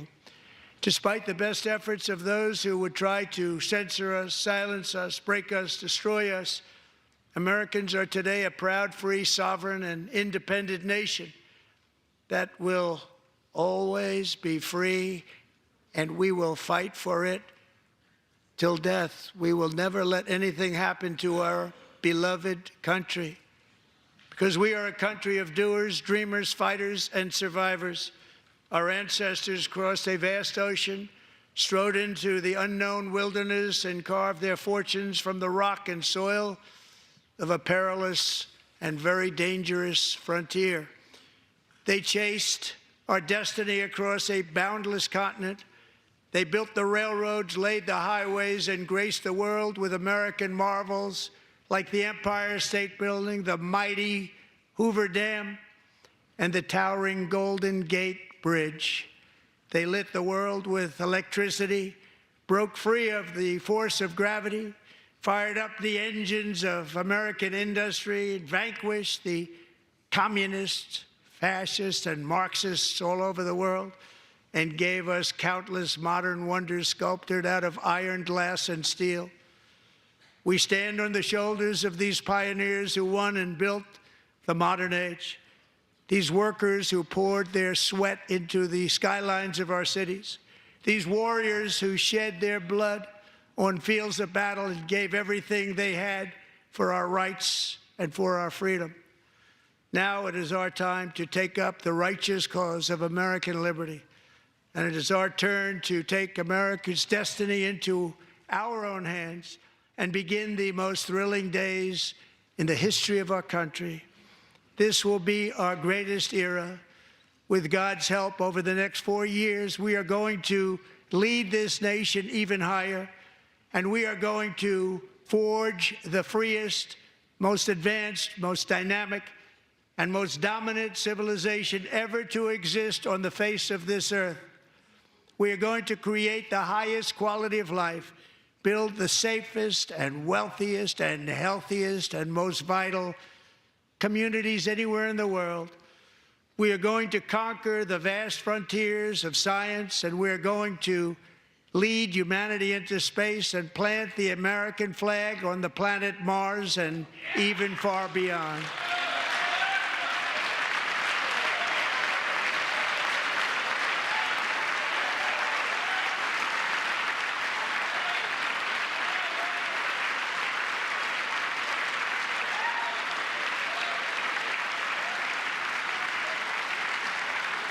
And through it all, we are going to rediscover the unstoppable power of the American spirit. And we are going to renew unlimited promise of the American dream. Every single day, we will stand up and we will fight, fight, fight for the country our citizens believe in and for the country our people deserve.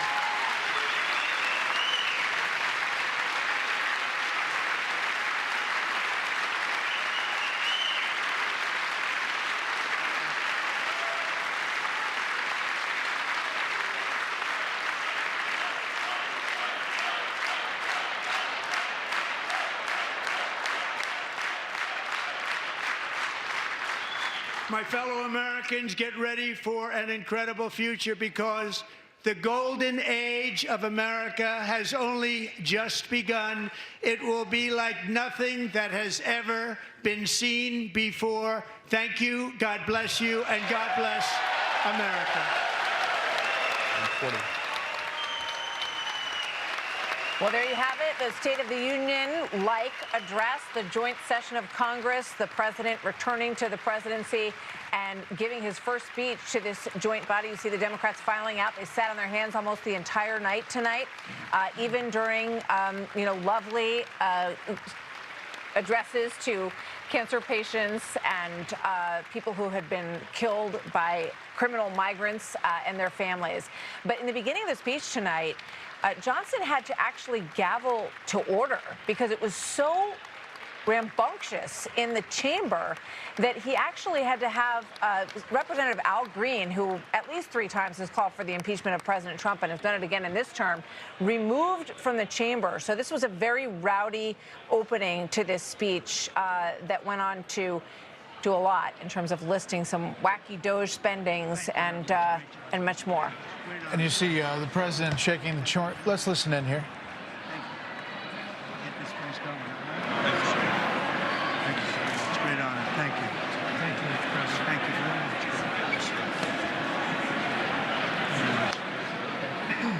Thank you very much. Appreciate it. You know, the Democrats' protest actually started before the president entered that chamber. The Democrats on the bipartisan escort committee, the group that walks the president in, did not show up for that job. The president touted the almost 100 executive orders, the 400 executive actions in 43 days that he said restored common sense. What y'all thinking? What y'all feeling? A pretty good amount of time, as you mentioned, going through the specifics of what was found. Yeah, I was going to do a quick review right after, but I wasn't expecting him to speak for so long. Listing the millions that were found in detail. Wasn't expecting him to speak for so long. A couple little highlights that I noticed from Trump's address to Congress and to America. I didn't know that these addresses are carried out in this manner, where you have the Democrats raising up signs. Like, they had stuff like "Save Medicaid," "You're a liar." One person even had the sign where they're able to write different messages. That was a little strange to me. It seems like a bit of a reach. One thing that I will leave you on, because I'm getting ready to get out of here. I don't want to hold y'all up too long. I'm sure that you guys already were on longer than you expected. But one question, and also please like, and subscribe. But one question I do want to ask is, are the Democrats led by the people, or do they just believe that they know what's best for the people? So one more time, are the Democrats led by the people? It's supposed to be the party of democracy, which is pretty much means that the people vote and they move based on what you vote for. It's like if you have a sports agent, your sports agent is supposed to work for you. The Democratic politicians are supposed to work based on the democracy, based on what the people vote for. So if the people voted for Trump, the Democrats booing, the Democrats fighting against the things that Trump is trying to put in play. It's not as if Trump ran on things differently than he's actually implementing right now in his executive orders and his strategies to move the nation forward. So I just really don't understand it. It seems to be a certain level of arrogance where you have the Democrats that are sitting here saying, oh, well, we know what's best for you. We know you didn't vote for this, for what we told y'all to vote for. We know that you didn't buy the product that we were selling, but we know what's best for you. So therefore, don't worry about it. We're not going to listen to what y'all saying. We're just going to keep doing what we're doing. I don't understand it. As a country, it's best for the Democrats and the Republicans to work together from a leadership standpoint, right? Our politicians. So if you're the party of democracy and buying into the people giving the politicians direction, how do you move in this type of way? And then it's the same thing that we always talk about. It's the same thing that we always talk about, where it's like the Democrats make it so easy for Republicans. The Democrats make it so easy for Republicans. Just think about the things that they're arguing. Just think about how simple it is for Trump to say, hey, I think that there's only two genders. Easy clap, like easy decision. Not anything mind-blowing there. Think about how easy it is for Trump to say, hey, we got a migration problem. You know, our countries, these cities that we're bringing these migrants into don't have the infrastructure to even handle the people that were there before the migrants got there. Those are some of the most impoverished areas where the American people that are already there are already struggling, whether that's financially, whether that's educationally, in various areas are already struggling. Then you look at, I don't know, a situation. What else did Trump discuss? Something like RFK Jr. RFK Jr. Hey, we want to make the country healthy again. Like, what is really the opposition behind that? Now, I understand that they try to fear monger us and act like RFK Jr. is loony and all this other stuff. But I think if you looked into RFK Jr., hopefully you've got to the point where you understand that the Democrats were just trying to turn us away from him because he was a threat. And the only reason why he was a threat is because he brings a certain thing to the table that Democrats seem to be lacking now at an all-time high, which is what Trump was mentioning, common sense. Another common sense thing. Like here, Trump is able to get up here and say, hey, you know, we believe we signed an executive order saying that men should not be competing against women and boys should not be competing against girls. And he brought up the story with I believe there was a guy that beat the world record by like 5 hours. It's like, clearly this isn't supposed to be happening. So I don't know why the Democrats are moving the way that they move. It seems like, you know what it makes, when I see intelligent people do things that don't make sense, I'm automatically triggered to think like, oh, there's something else that I'm not seeing. And that's something else that I'm not seeing is, you know, it's funny how they always talk about there being an oligarchy. There's always been an oligarchy running the country. They talk about Elon Musk. Now it's just to the point where it's transparent. Now it's just transparent. We know that Elon Musk is involved, but let's be real. When you have the Democrats moving in such ways and pushing certain agendas that make absolutely no sense, and then you couple that with the understanding that these people are in positions where they're making $100,000, $200,000 a year, but then they're leaving office multimillionaires, clearly there's another, what would I call it? Another stream of income. There's another stream of income here. And that another stream of income seems to be coming from somebody in power that is looking to gain more power to shake things up by forcing the Democrats to push against the common sense principles that Donald Trump is pushing right now, and to push for boys to play sports against girls, to push for drag queens to be reading books to kids in school, to push for migrants to be coming to America in cities that already don't even have the infrastructure to handle the impoverished communities that are there, pushing for boys to play, like all these different things that are being pushed from a common sense perspective. It's like, why are these intelligent people pushing it? To me, it seems pretty common sense to say, hey, there must be another motivational factor here or inspirational factor here that's pushing a lot of these intelligent politicians to move in very unintelligent ways and to choose to fight on a side that is just the opposite of common sense. But that's just how I'm seeing it on my end. I wrote down certain things, even from a standpoint like how Trump just broke it down with the taxes and tariffs. Now I'm going to have to go back and make sure that I'm fact checking this. But when Trump said with the tariffs, whether it was South Korea, whether it was Canada, whether it was the European nations, whether it was Mexico, he said, like, yeah, we're just going to tax them and tariff them based on what they tax us and tariff us. When he said that, I'm like, nah, I got to go back and fact check that. That can't be something that anybody is pushing against. How does that make any sense to push against that? It's like, hold on. Y'all are going to tax us and tariff us in a way, but then not expect us to tax you and tariff you the same. Now, there may be some things that I'm missing on that. That was the first time that I heard that. So, give me some grace in going into that and fact checking it first and foremost, but then processing it so that I'm making sure that I'm not missing something, or maybe looking at it from a perspective that's just too biased to be objective and see the full picture.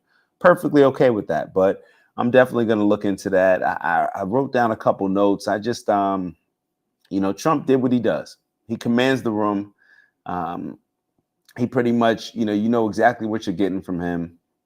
I was a little bit, like I said, surprised in how the Democrats were moving. Like, you're not going to clap for anything. Like, that just shows how much of, like, this is just gang wars. This is gang wars. This is no different than, sorry about that, mosquito in here. This is no different than, oh, yeah, I agree with what they're saying, but I'm a Crip in their blood, so therefore I'm not going to agree with it. Like, what? Like, damn, Dems, y'all don't have anything to say, like, positive, anything to clap about? You don't want to help work with the Republicans? Like, I thought that was the goal of it. To the victor go the spoils. Okay, the people that lost, all right, now y'all just got to, put your big boy pants on, go over there and still push the things that you want to push, but do it in a diplomatic way. I hear all these people talking about Trump's not moving in a diplomatic way. Trump wasn't being diplomatic when it came to his conversation with Zelensky. Look at how these Democrats are moving. Look at how they're acting. Look at how they're behaving. They know the world is watching what we just witnessed. And that's how they're behaving. It's like, what? Like, y'all are literally putting up signs like y'all are at a basketball game cheering against the away team, like, to miss free throws. Like, that's really what we're doing. It seems so childish, seems corny, makes them look even more irrational than they looked before. But that's just my take on it. All right, so I'm going to leave y'all there. Do me a favor. Hold on. Let me try to catch up with a couple comments on here. Let me see. Democrats can't wait to leave. Uncompetitive. I agree with that. Uncompetitive wrote, I followed every executive order as it was signed, so I know what has been going on.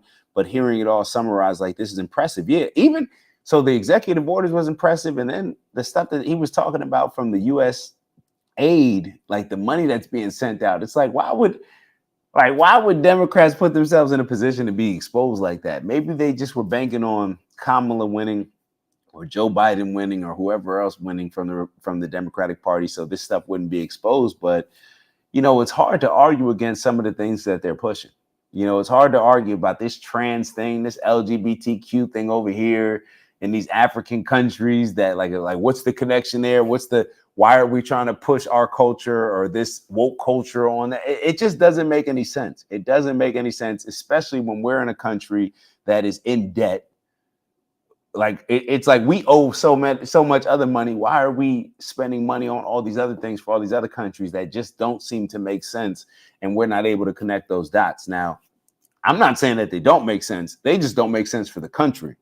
They make sense, I'm sure, for the people that are pushing these things, because in my opinion, that's how a lot of these politicians line their pockets. They put together different deals that don't make any sense, hoping that nobody sees it. And they're using those deals to launder money, or to launder or to give money, and to create and leverage their power to create lucrative opportunities for them when they're no longer in office. So that's what I see happening. Uncompetitive wrote, Trump renaming the national park near the Gulf of America to honor that murdered girl brought me to tears, bro. That's dope, bro. That's dope. Yeah, man. Trump is, I tell you what, man, it seems as if the people that, that come into it just already hating Trump, put them to the side. But it seems like everybody else who's able to, add some objectivity to this thing is appreciative of a lot of the moves that Trump is making. All right, Johanna wrote, what's up, Johanna? Wrote, they believe they know what is best, in my opinion. I feel you. They believe they know what's best for us. Like, they think that they're smarter than the people that are in charge of them. It's like my agent thinking that he's smarter than me and deciding what he's going to do based on what he thinks should be done. Nah, bro, you work for me. As Democratic politicians, you work for the people that represent the vote, right? Like, if we're pushing this agenda, if we're voting for this, then I thought that you were supposed to take heed to that rather than us taking heed to y'all. Like, you sell us on something, but if we don't buy that product, then you got to go a different direction. Tabor Vogel, hopefully I'm pronouncing that correctly. Appreciated you tapping in the entire show and staying locked in. This is the president speaking and a correct leader. Definitely seems like a leader. Donald Trump just commands the room. He commands the room. He commands the country. And it seems like a lot of his moves are commanding the attention of the world as well, especially, or I should say, hopefully, when it comes to resolving a lot of these issues, conflicts, wars overseas. Deanne Shirley, hopefully I'm pronouncing that correctly. My apologies if not. The clapping for all the billions of money sent to Ukraine was very telling. Very telling. It's like, yo, why this just doesn't make any sense. It's like Jasmine Crockett running around saying, well, $5,000 ain't nothing. Like, they are just completely out of touch. $5,000 ain't nothing for us to get back, when they were saying that Elon and Trump may do something like a reimbursement or pay dividends based on a lot of this money that we were saving. And Jasmine Crockett jumped on TV saying that $5,000 ain't ish, pretty much. And it's like, shorty, you the same one. You come from the party that didn't y'all give like a couple $100 or like 700? I forget the exact amount. Somebody tell me the exact amount that they gave for hurricane relief in North Carolina with Helene, and then with all the fires in California. So y'all giving a lot less than that. I think they were giving out like a fifth of $5,000. It's like somewhere around $1,000.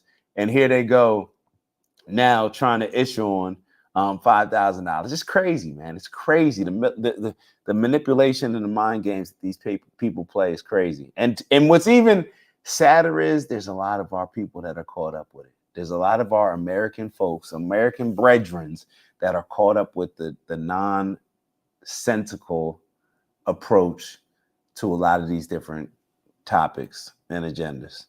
Uncompetitive Bro, great stream. Appreciate that, brother, as always. Shiro, childish as F. I'm with you.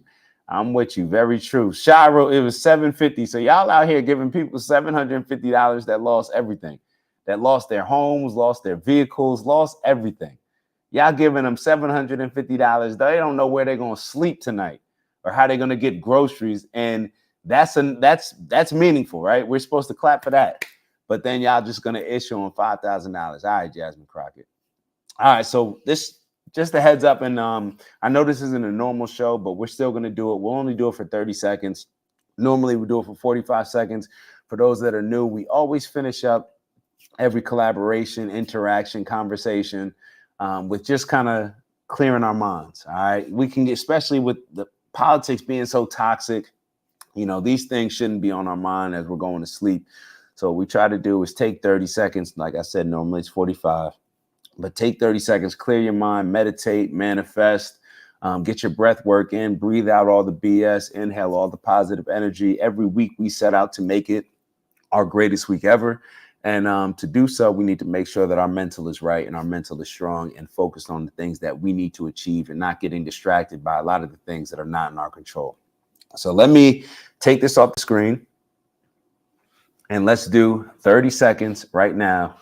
Every breath out, we're exhaling all the negative energy, anything holding us back, any ill mindset that we have, anything that's shattering our confidence. And every breath in is just breathing in confident energy, positive energy that's going to align with us achieving the goals and maximizing our potential. So with that, we'll take our 30 seconds right now. If you're in a safe place, close your eyes. Let's get to it right now.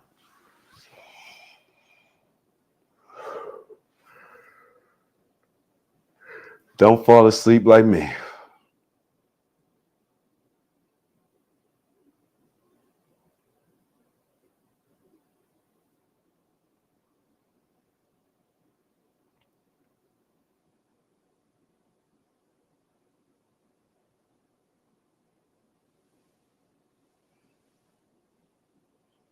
All right.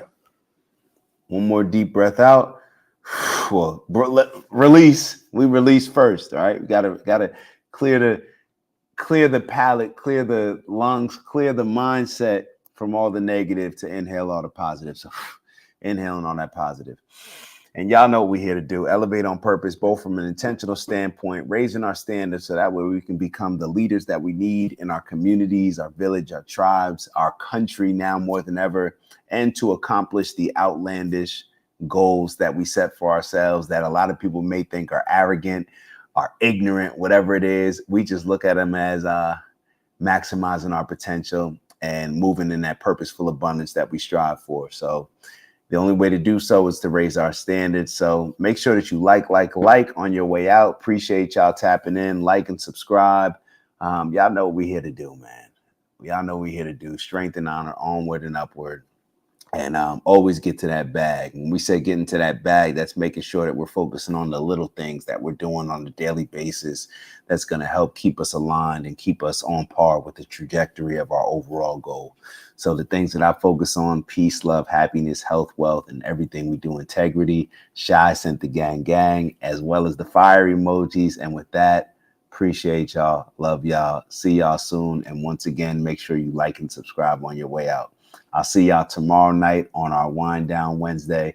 What time do we start? I think 9 o'clock. So look out for us. 9 o'clock Eastern. I'll see y'all soon. Ew.